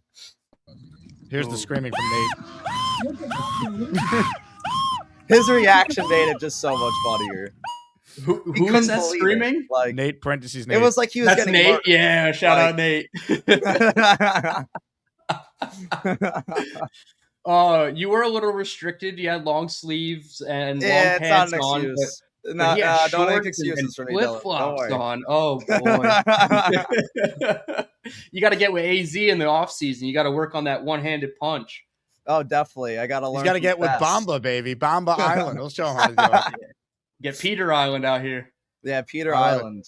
Well, Peter, I'm glad you had a great time at the game, man. So I had a great time. It's funny. So Peter came to the meetup, obviously, but he showed up after we had already done the raffle. He won a prize in the raffle because he RSVP'd. So that's how I got the names for the raffle. And I forget what you won. I think it was a signed Kevin Mawai card. It was some sort of signed Jet prize, but you weren't there to claim it. So we gave it to a different winner. So I was glad that I was able to give you, courtesy of Asmaniac listener donations, tickets to the game Friday. So now you got the equivalent of a prize anyway. And you got a free t-shirt and the Jumbotron. So I say it was a fair trade-off. I would say it's an extremely fair trade-off, if you ask me. So I'm very happy with it. Thank you for the tickets, and go Jets. Let's go. Ladies and gentlemen, Peter Pins. Jets, Jets, Jets. Woo!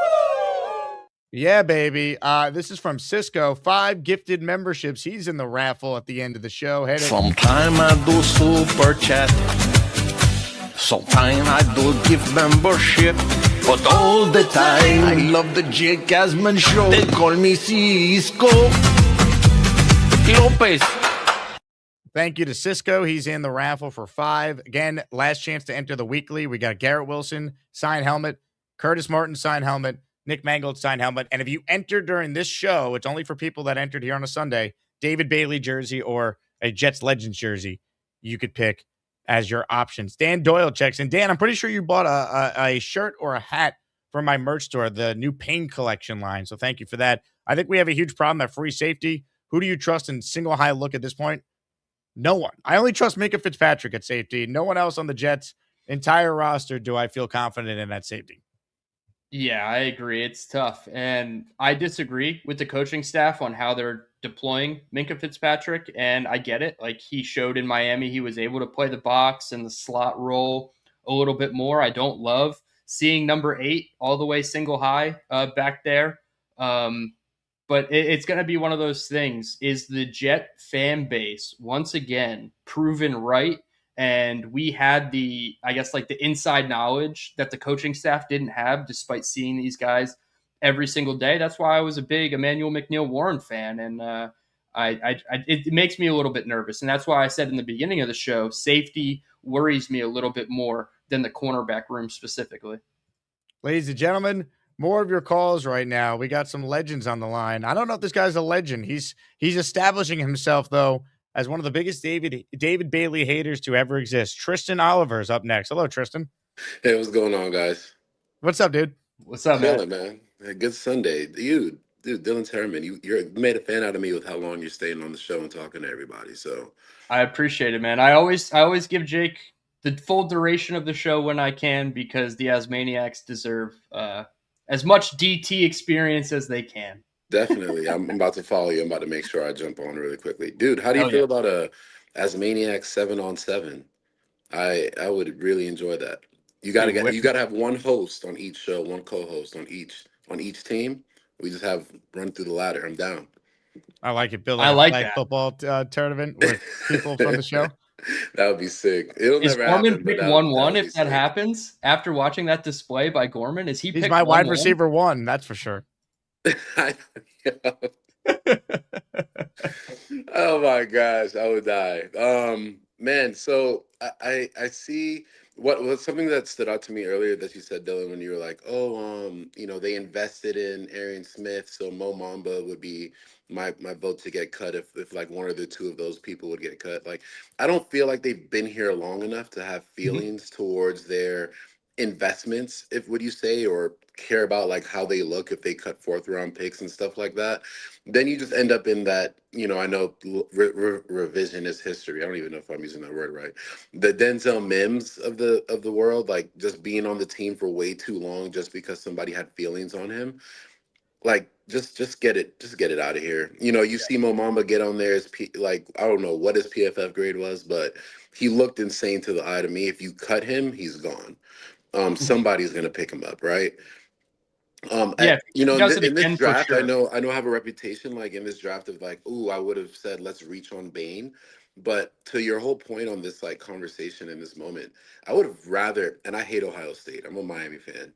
Hate Ohio State. In the situation that our defensive back room looks in now, like you reach on somebody like Downs and take him too early, just like Tate got taken too early by the Tennessee Titans. Like that's your real need.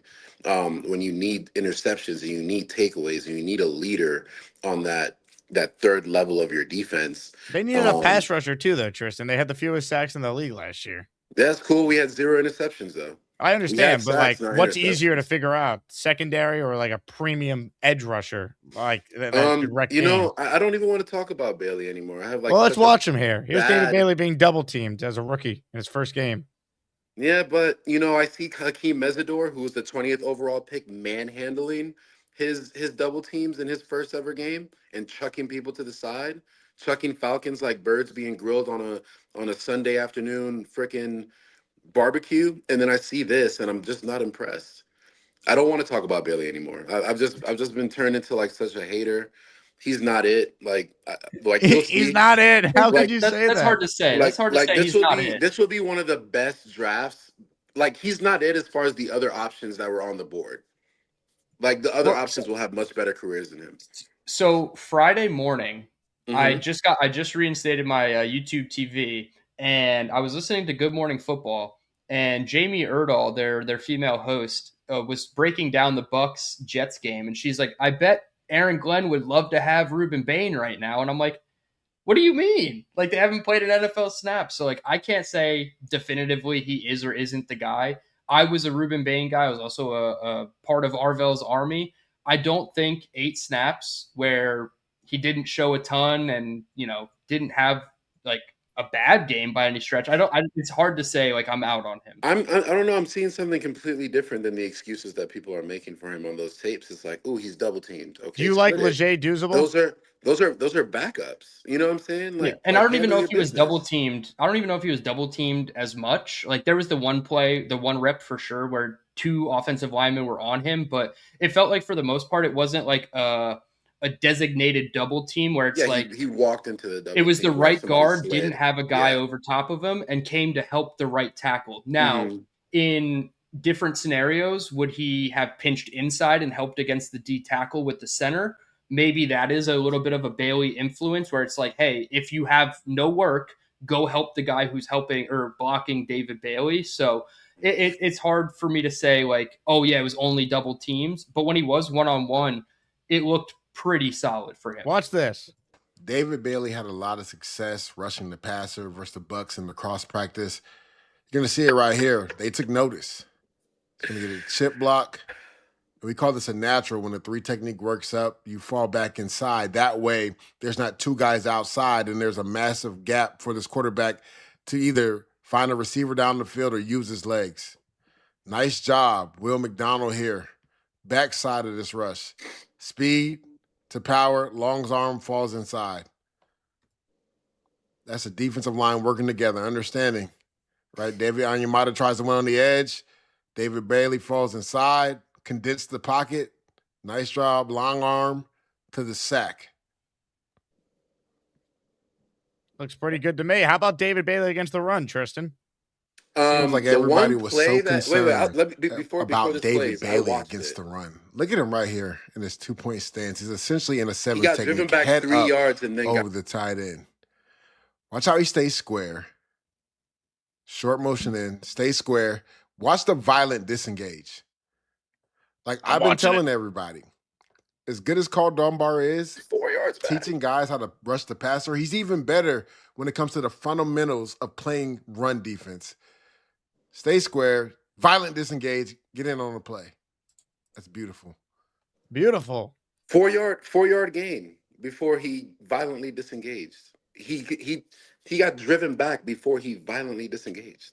I mean, like I said, I don't want to talk about Bailey anymore. Like I've literally stated this 5 times in this call. I don't like. It is what it is. We'll see You the love play. Bailey. We'll see the play out. There was just better decisions to be made, and the fact that he looks like a grown man out there whose mom can't afford accessories to put on his hands or anything like that frustrates me too. I'm just like, no aura, no anything. You're just out upset there that without David Bailey gloves. doesn't have gloves. Like, oh God, he just looks like a bad little kid out there. But like I said, that's my last comment on David Bailey. But I did put my bet out to Frankie V. He just refuses to reply to me. Hurts my feelings, honestly. He'll be on the show tomorrow. You can call him. I'm making compliments to Frankie V and everything. It hurts, man. Dylan, I really feel like this will be a good draft, and I've been telling Jake, and finally now somebody else tells him, multiple people, that Inez Cooper will start on this team. And Jake did his thing where he leans back. Well, Tristan, there's a reason why he was selected in the 6th round, and I don't believe that he's going to break the top pick. And what I think it is that offensive line was so good at Miami that you had to say that there's 1 or 2 people that were the reason that the offensive line was so good. And maybe Inez Cooper wasn't the reason. He is a nasty, disgusting, mauling, pulling guard at that size. He looked good. I'm just telling you, the odds of a 6th round guard turning out to be like a really, really good starter is highly unlikely. I would rather move Tittman or one of those guards inside to center today. And B says you're making him sleep, by the way. I'm just not being my normal self. I don't want to be known as a Jets hater. Like the other guy that came on with his shirt off earlier, he was so positive. Me and him would be friends. I've been a Ruckert fan of his blocking for the past 3-4 years. You know that. I have a generally positive outlook on the Jets, and Bailey, I just hate him. Disgusts me. It's so funny. Yeah, it's all good. I can't go as far as Cooper should be a starter right now. Wait on it. But you were way encouraged by a 6th rounder's performance, even with the 3s. The run displacement that he put on, he was moving guys off the spot. You talked about Bailey getting knocked back 4 yards. That was happening to the Inez Cooper's defender on most plays. He was fine in pass pro. He wasn't a liability like who was it? Cortland Ford, their 3rd string left tackle, who had multiple holding penalties on that drive. So there is signs of encouragement. And for me, if Inez Cooper is like Cade Klubnik, where he's just like a lifelong backup for this team, and you give him a minimal 2nd contract and he stays around and he's always just solid for you, I think that's far away exceeding expectations. And could he be the first day 3 player we've seen in like 10 years outside of Michael Carter II who really makes a name for himself? I think there is actually a bit of a chance for Cooper there. Yeah. And to your other show, Jake, that I wasn't able to be on, you were really upset that Cade Klubnik only got 7 snaps, right? Yes. Or seven passing plays. I agree. One of 2 things. Is Geno a little bit more hurt than what we think? and they need to put him in a glass box. That would make sense to me. Two things. I'm more upset about the fact that they're treating Bailey in a glass box like he's this amazing starter. Like, give him 15, 20 snaps out there so I could actually see what he does against the run. Well, they might have what he if could do Osai and Igbare were healthy. If Yeah. all four edge players were healthy, you probably Good see point. an extended look at David Bailey. But the fact that they didn't have either of those guys, they had to be a little bit protective. And not for nothing, when the second string defensive line was in, like the McGregors and the Nathan Voorhees of the world, there was no penetration other than Jawan Briggs. And that was to be expected. So maybe Bailey does get an extended look against Pittsburgh and maybe New York when they're fully healthy at edge. But it's kind of like Cade Klubnik. Like, you have to be careful because the guys at the top of the depth chart weren't available. Or crispy. Yeah. All right. I appreciate you guys. Tristan, Yes, sir. Thanks, thank Tristan. you. Appreciate you, ladies and gentlemen. Mike in San Diego says, I'm ready for some Chubb for club merch. Maybe it's in the works. One more Cade Klubnik masterclass on Friday, and might not be able to contain myself. Mike, you're in the raffle for 4. Thank you. All right, let's get to your last couple of calls here. We're already over 2 hours. I still got the raffle. DT's the man for hanging out with us. Go subscribe to his channel. Aria gifted 5 memberships. Let's go. You have superpowers! You gotta fly over there!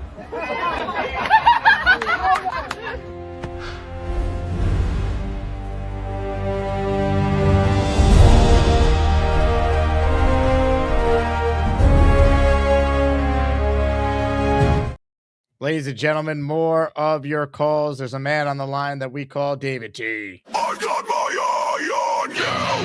Checkmate me, full screen, bitch! Fireball, whiskey time, David motherfucking T!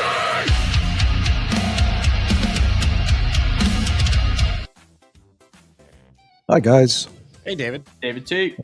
Hey, I 100% agree with Tristan that you stay on the duration, DT, and thank you for that. Good job. I'm rooting for Klubnik to be number 2. That would eliminate a lot of problems. And Peter brought up Pritchard. Last year, he was like my underdog guy to make the team. I really like him as a player, and so this year, we got time yet, and hopefully, like you said, they could showcase him or whatever. But if he does make the team, Dylan, I don't want them to trade him. Mm-hmm. And I think I have a legitimate question. Two kickers competing for the job, right? Mm-hmm. And you got one that has a better percentage, but you have another one that's decent enough percentage, but can kick the longer ball. It comes down to the nitty gritty. Like in this day and age, I know last year there were so many more really super long field goal attempts. Mm-hmm. When it comes down to the nitty gritty, which kicker do you take? I'm taking Jason Sanders, just kind of based on my prior stance on this whole kicker situation. I thought Cade did okay, and I think he's gained a little bit of ground on this competition, but maybe I'm putting a little too much stock into that field goal that was but wasn't at the halftime buzzer, but missing a 36 or 38-yard chip shot and getting credit for it doesn't necessarily make him the better one for me. I think Sanders hit from 45 plus in that game. He was given the kickoff duties as well over Cade York. So I'm still going to maintain that Jason Sanders is the week 1 kicker, but it is nice to actually see both kickers going out there and trying to prove that they could be the guy for this team. Right, and they're so close that in the next 2 games could that change your mind? If one has I think Sanders would have to have a really stinker game against Pittsburgh or the Giants for it to happen, whereas Cade York would then have to, hit all of his kicks as well. I don't know right now if that is going to happen, but I think that's the only way I would switch my stance to Cade York. Probably not likely to happen, and thanks for your input, Dylan. I learned a lot. Appreciate it, David, too. Hey, David. Yes, sir. Keep up the good work. Thank you. Good job. You guys are terrific. My I hope you like my Jets take. You know they call me David T. It's not easy for me to see, but if you bring me full stream, you might like what I had to say. I'll need to get real damn close, cause my vision is dog shit. David T, a legend. Jose says, great takes, Dylan. You are the voice of reason. Sometimes I feel like you speak my thoughts. The voice of reason. Hey, appreciate it, Jose. Love it. Love it. Ladies and gentlemen, it's Kyle Clifton time.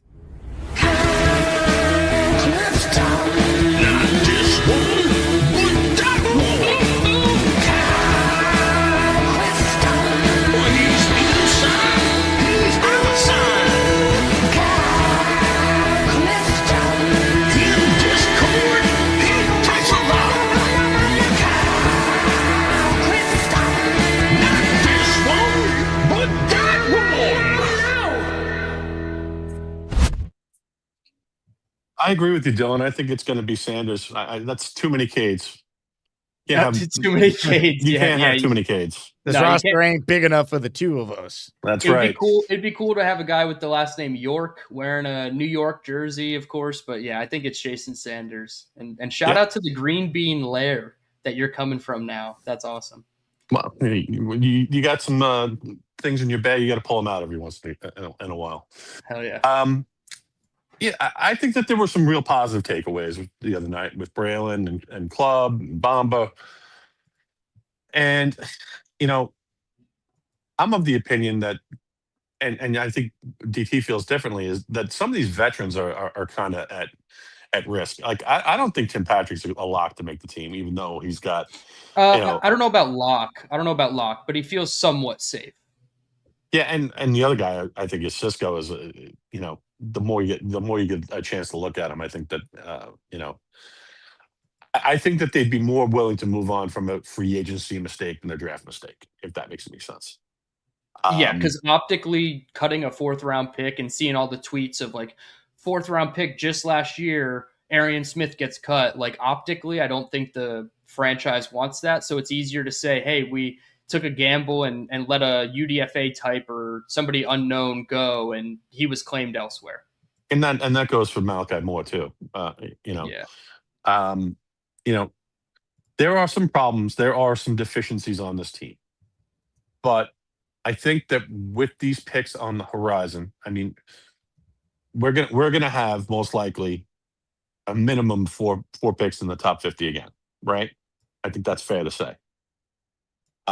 And then we could have even more than that, depending on how the draft order falls. Like, if you have 2 picks in the top 10 with our pick and the Colts pick, and you're fortunate enough to get your quarterback early, and you don't have to trade up, you might be able to trade down and acquire a player to kind of fill out this roster, to bolster the depth on your interior offensive line, and have someone come in and challenge at center.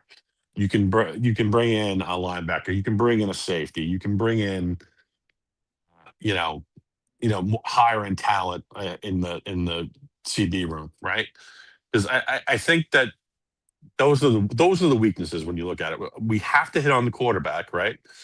We might need a stud at one of the starting cornerbacks, and then you're looking at linebacker, and you're looking at maybe interior offensive line to kind of get this team to where it needs to be. And then, and to a lesser degree, safety, but you can get those maybe on day 3 or whatever, especially if you early on day 3. Then the same thing goes for interior offensive line too.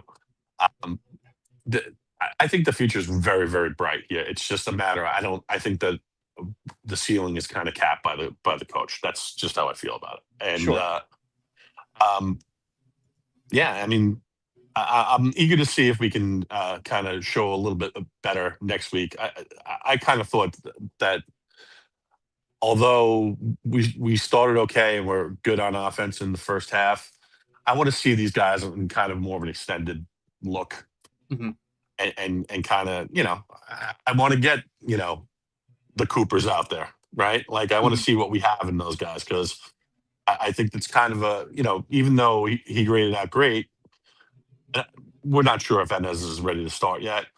and we're not sure if Cooper Jr. is ready to contribute yet. So, there's a lot of question marks, but there's also a lot of arrows pointing up with this team. So, yeah, I feel like this year might be a little bit of a mild disappointment, but there should be a lot of optimism for 27.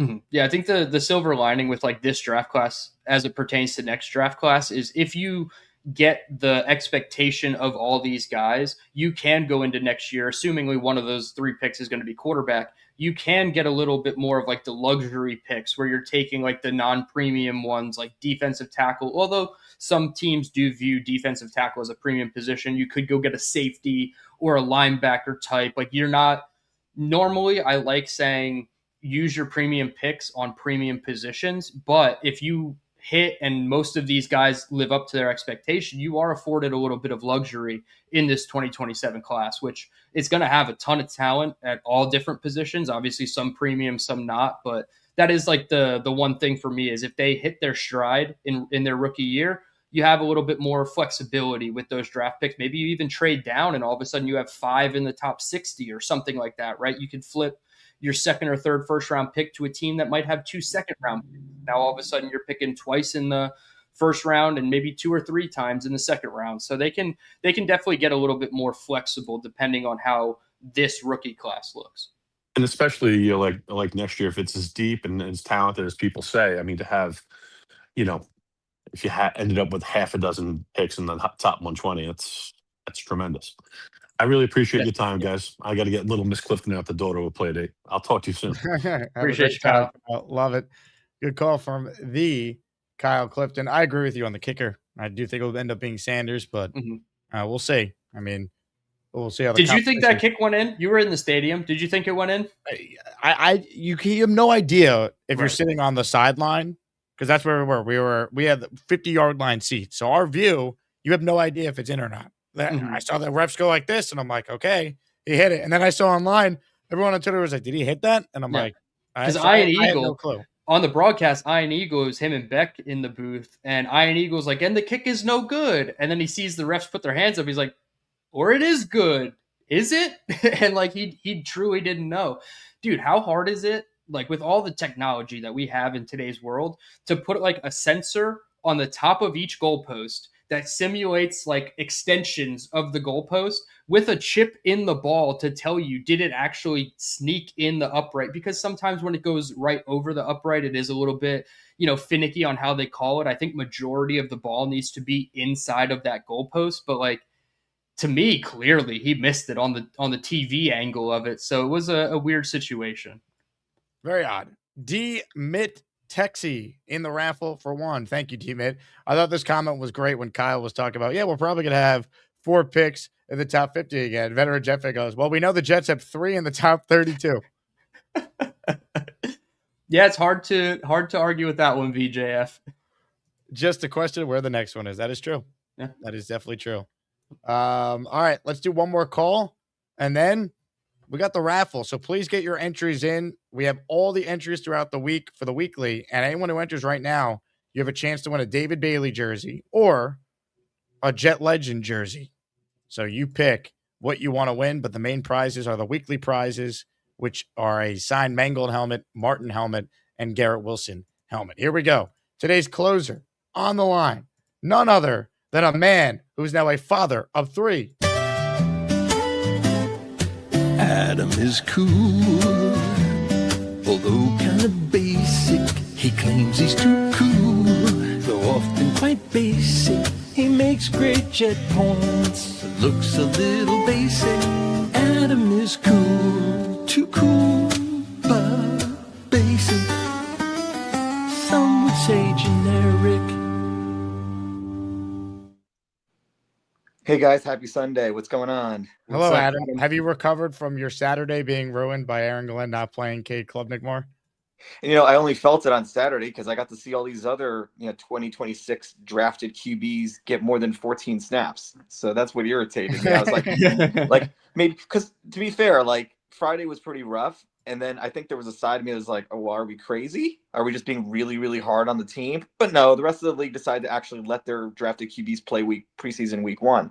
And I'm just like, well, what are we doing? Like, it's just totally nuts. So I guess I'm over it. I guess the other part of it is because there's all these team practices, which also serve as like pseudo week 1 activity, you don't really know what the exact game plan is on the field versus, on the grass out at the training centers. So I'm just like, I don't know. But let me ask you guys a question. Do you need to see anything from running back 1 through 4 for the rest of the preseason?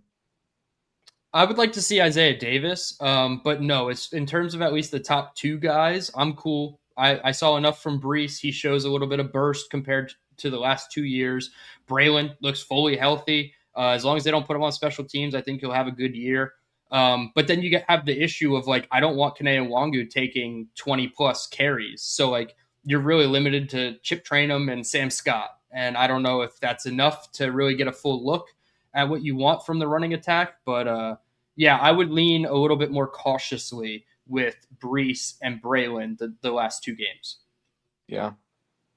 I feel the same way. I'm just like, I'm good. Like, I don't need to see any more of it. Like, let it be the practice squad dudes, the Xavier Harrises of the world that, are fighting for relevance and stuff like that. And, I think it's good. I like seeing practice squad dudes try as hard as they can. Like with Bamba, like, that's awesome. We want to see stuff like that. And you know what? The whole Pons versus Williams thing, I think you're right. It's fantasy driven. It's not team driven. I mean, if Isaiah Williams has had a really breakout offseason, let's give the man his flowers. He's playing his way up the roster. We want every player to feel that way and not take their roster spot for granted. And I think that the reverse is true too. You can easily play yourself off this team.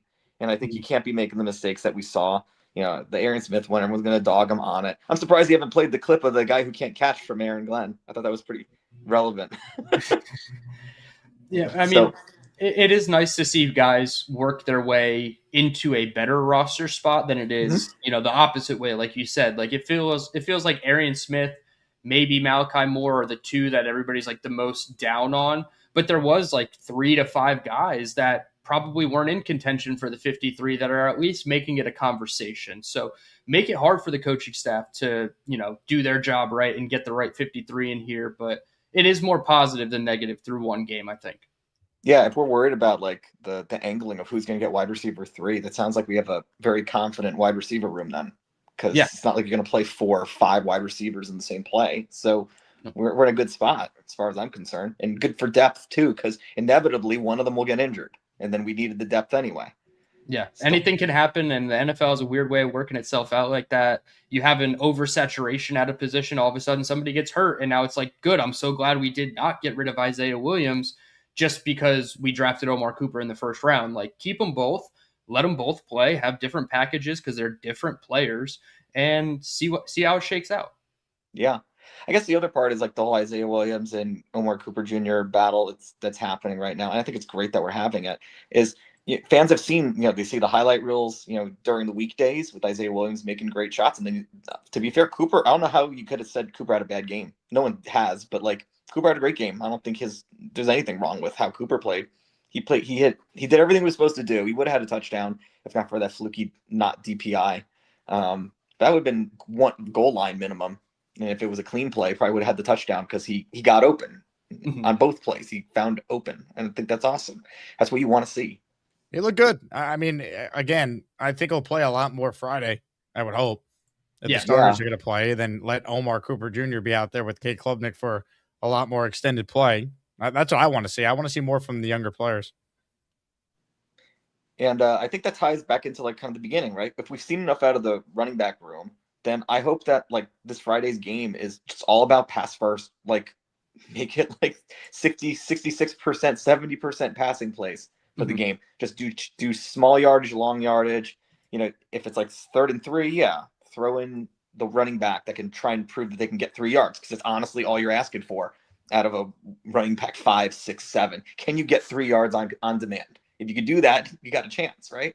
So I just hope we'll see a lot more passing. I hope that Cade will play longer. And I think that I didn't get the whole bubble wrap on Cade, because like even if he had a minor injury, he could still be back for week 1. But the later you wait to prove him out in the preseason, the less of a window he has to return week 1 when you might need him.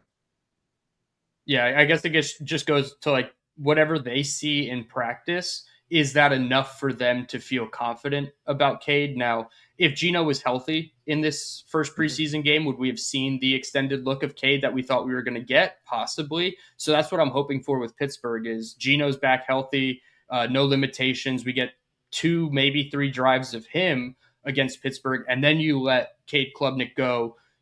I would have liked to see him throw a little bit more on that second drive, but obviously you start on the plus 48. He hits Omar Cooper for like a 5 or 6 yard out, and then they 3 plays run right in a row, and they're in the end zone. So like maybe Cade could have 10 to 12 pass attempts against Pittsburgh, but yeah, I think getting an extended look at the passing game is pretty crucial right now because we feel good about the backs like we talked about.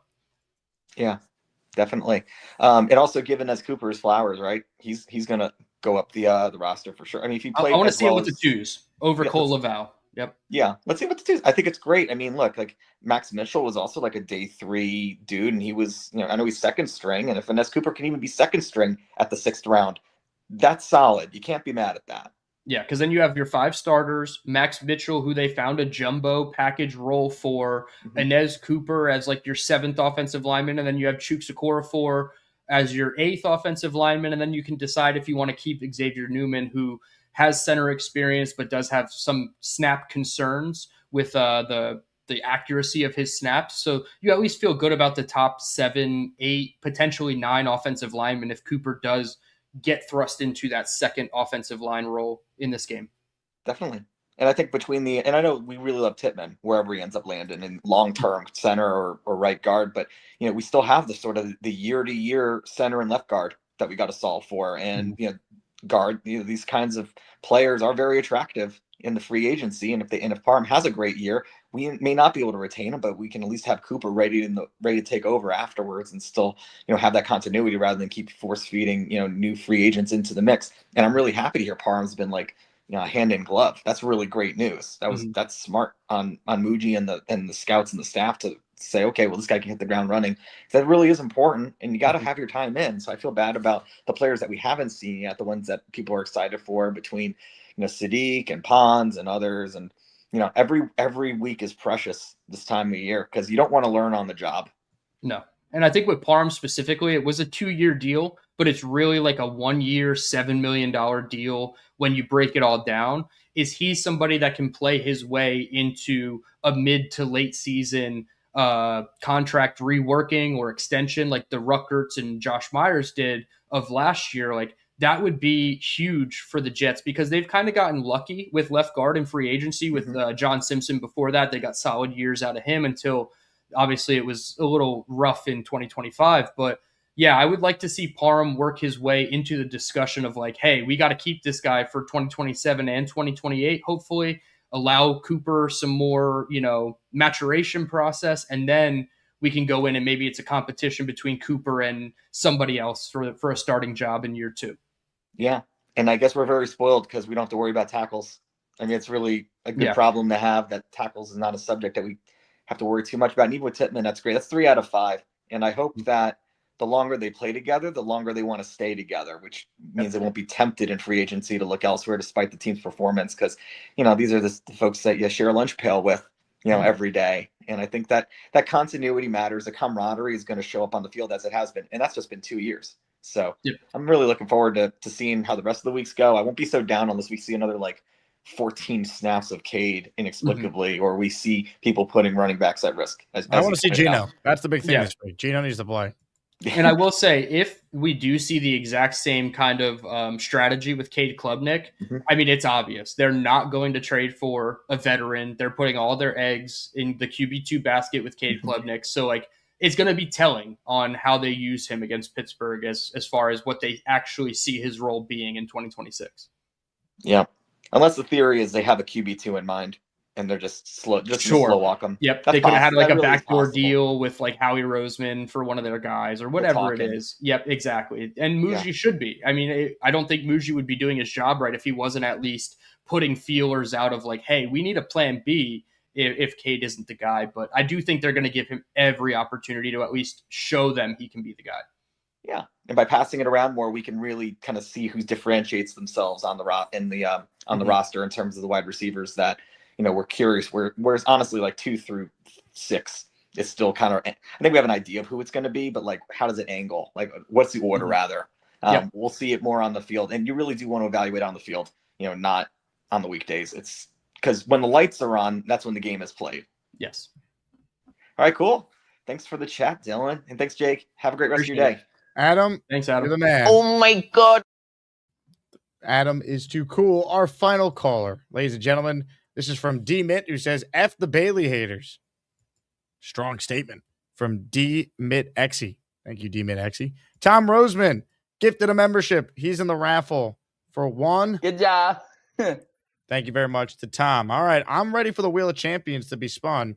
I have all the names from the previous week and today's show specifically. And if you entered during this show, you're going to be in a one-off separate raffle for a David Bailey jersey or a Jets jersey of your choosing. Make sure you guys hit the like button and you are subscribed to the channel. Purchase a Payne hat or t-shirt, brand new, over at jakeasman.com/shop. 631 with a super chat. Are you ready for March for Arch? Not yet. I will be. Should they lose week 1 and then the season spirals out of control, like I would fully predict at that point if they lose week 1. So, not yet. I'm not marching for Arch yet. I'm not tanking. If they look awful early and they fall out of it, then yes, I will definitely be on board with the March for Arch. Yeah, I think there's a breaking point for every fan individually. What does the turning point become for everybody, like to turn their focus to the draft? I'm not there on August 16th or whatever today is. I can't. Maybe like November 16th, and I'm usually like one of like the more later guys to switch over to the tank. Yeah, I can't do it now, and we don't even know if Arch is going to be the top guy when it's all said and done. So a lot of TBD to go for both college and NFL. God, could you imagine they start 0-4, and here we are doing mock drafts at the end of September again? Oh, Draft Talk with DT will be in full form if that is the case. Man, I can't do it. Comments, questions, super chats, cut the line. I'm ready for the raffle, but we got more entries. We can't get to the raffle till we're done getting all the people their channel memberships. D-Mitty, or D, I don't know how to say this. I keep screwing up his name. I'm going to go with D Mitexi. How would you pronounce this? Yeah, I guess D Matexi, but I would just, I don't know. I don't even know. I have no idea on this D one. Matexi in the raffle for 5. He figured out how to gift memberships. Well done, sir.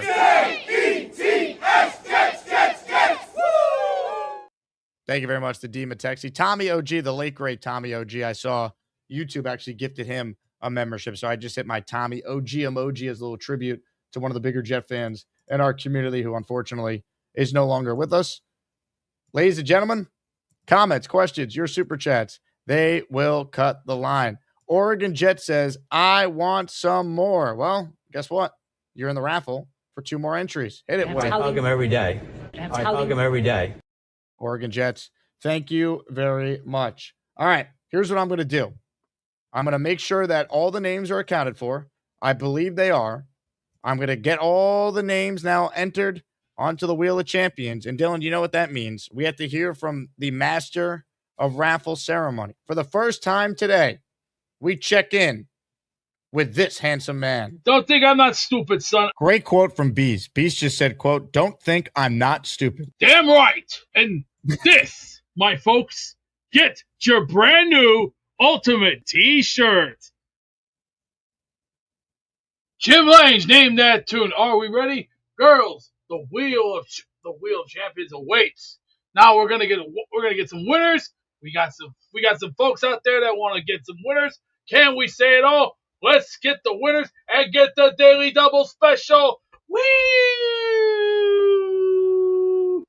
Woo! Woo! Woo! Woo! Woo! It's all on you! It's time to announce the winners of the weekly Asmaniac raffle. Let's spin the Jake Asman Show Wheel of Champions and find out which Asmaniac is winning an epic prize. Well done by Beast there. That's why he is the master of our raffle ceremony. Short and You sweet. agree, and to the Dylan? point. Yeah, absolutely. That was a good one from Beast. All right, we got the weekly raffle first, and then everyone who entered will get you for the daily raffle. Our first prize is a signed helmet by the late, great Nick Mangold. The late, great Nick Mangold. Prize 2 will be a signed helmet by Curtis Martin. And prize 3 will be a signed helmet by G-Dub, Garrett, I'm all the way back and healthy, as we saw on Friday, Wilson. So, here we go.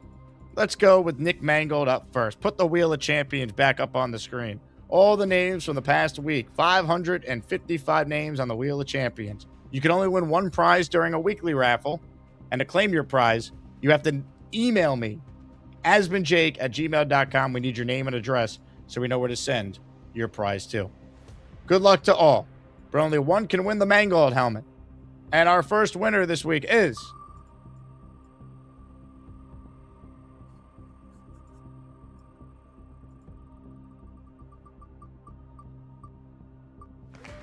Major Poonage.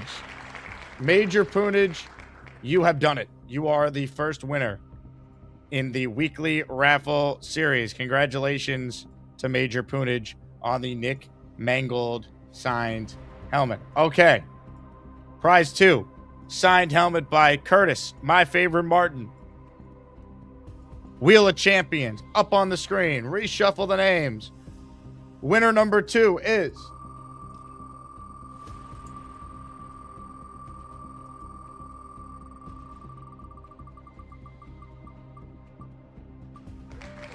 Dan Doyle. Congratulations, Dan. Dan had a super chat earlier in the show, so hopefully he's still watching. Dan is the winner of a Curtis Martin helmet. Email me, Dan. I believe that's your first career raffle win. So that's awesome. All right.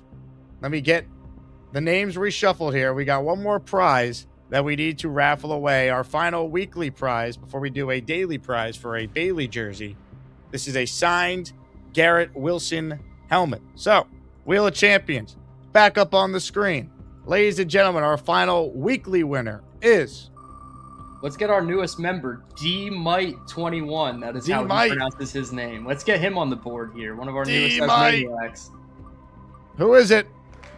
Boomtown. Boomtown. Wow, we're shipping to Canada a Garrett Wilson helmet. How about that? Congrats to Boomtown, the chairman of the Asmaniac Madness Committee. Garrett Wilson signed helmet goes to Boom. That's awesome. He's in the chat. He goes, wow. Hell yeah, we love that, Boom. Congrats to you on the honor. Here's what we're going to do now. I have to take all the names just from today, and I have to reinsert them on the wheel, which means we're going to need the master of today's raffle ceremony to come back on the show and resend us to the Wheel of Champions, because we run a professional raffle operation around here. So, on that note, let's once again say hello to the master of the Asmaniac raffle ceremony. Here is the man himself, the man that we know as Beast Breaker. Beast, like Robo Beast. Monty Hall, welcoming you back here. Let's make a deal. Girls, I want a wheel, and we want a winner. We got some big dollars, we got some big surprises. Now we're gonna say this one more time. Let's get some winners, and let's have a good old day. No fruit salad here. 1, 2, 3, go!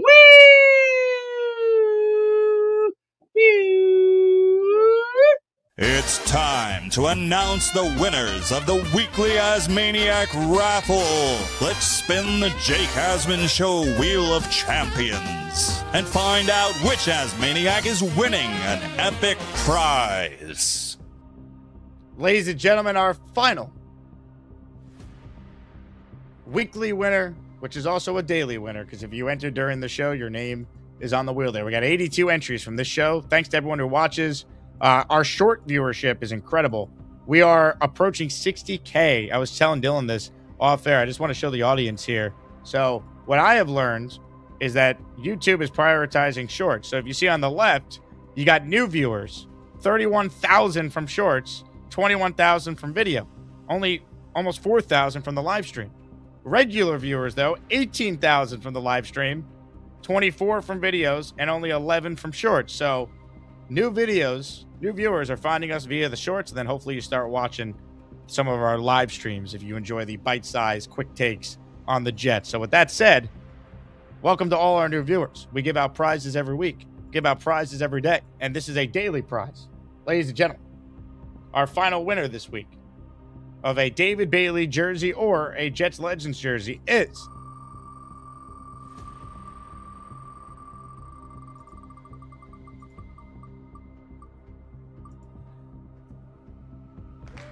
Windy City Jets fan. Let's go. Let's go, Windy City. And since Windy City provided the flags that the Gangrene Beach Club ladies were using, Windy City, this is for you. Go Jets! Go Jets! One more time, Windy City. Go Jets! Go Jets! Outstanding job by everyone who tuned in to the show. You guys are the best. Dylan, plug the channel. People need to know where they got to get some DT experience. Absolutely. At Dylan Tereman, as you see on the screen right here, it is also in the comments a bunch of times. I know Jake pinned the link at one point. Lots of breakdowns from this game. We did a rookie check-in this morning. Mondays, we alternate streams with Buffalo Jet fan. This week is his turn. But Thursday, I will be having first-time guest Robbie Sabo on the channel. Whoa! Hopefully, he'll give us a good breakdown of David Bailey. I expect some negative out of Robbie, but I expect a lot of positive as well. So really excited to get him on. All the Jets X Factor guys are a fan of the show. So looking forward to it. At Dylan Tereman on YouTube. We're over 2,050 subscribers. We're climbing to 5K. And one day we'll be up there with the Asman of the world with the 60K subs. So appreciate all you guys. Dylan, you're the man. Always love having you on. This is the first time we had you on for like this extended long form show. That tells me football is back when we go this long. I was going to say the only other show we've done longer is our draft broadcast of day 2, where that was like 4 or 5 hours. So always happy to, give my time to the Asmaniac community. You guys are one of one, and I appreciate you all hopping over into my channel and blessing me with your subscribers. Thanks to everyone who tuned in. If you want more content, if you want to connect with the community, join the Patreon. You'll gain access to our Discord Plus. If you want to go to Jets Dolphins, under 10 tickets left. We'll probably sell out this week, so lock in your spot if you want to join us in section 146 on October 25th. For Dylan Tereman, my name is Jake Asman. Thanks again to everyone who tuned in. Go Jets, and we will talk to you tomorrow morning when our guy Tanky V hops on the show. So looking forward to that. Enjoy the rest of your weekend, everyone, and we'll see you then.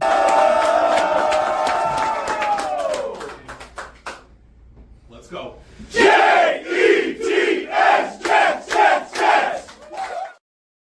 Hey, Asmaniacs, make sure to hit the like button and keep on supporting the Jake Asman Show. That's right, Beast. If you don't subscribe to Jake Asman Show, the Jets will never win another game. Go Jets!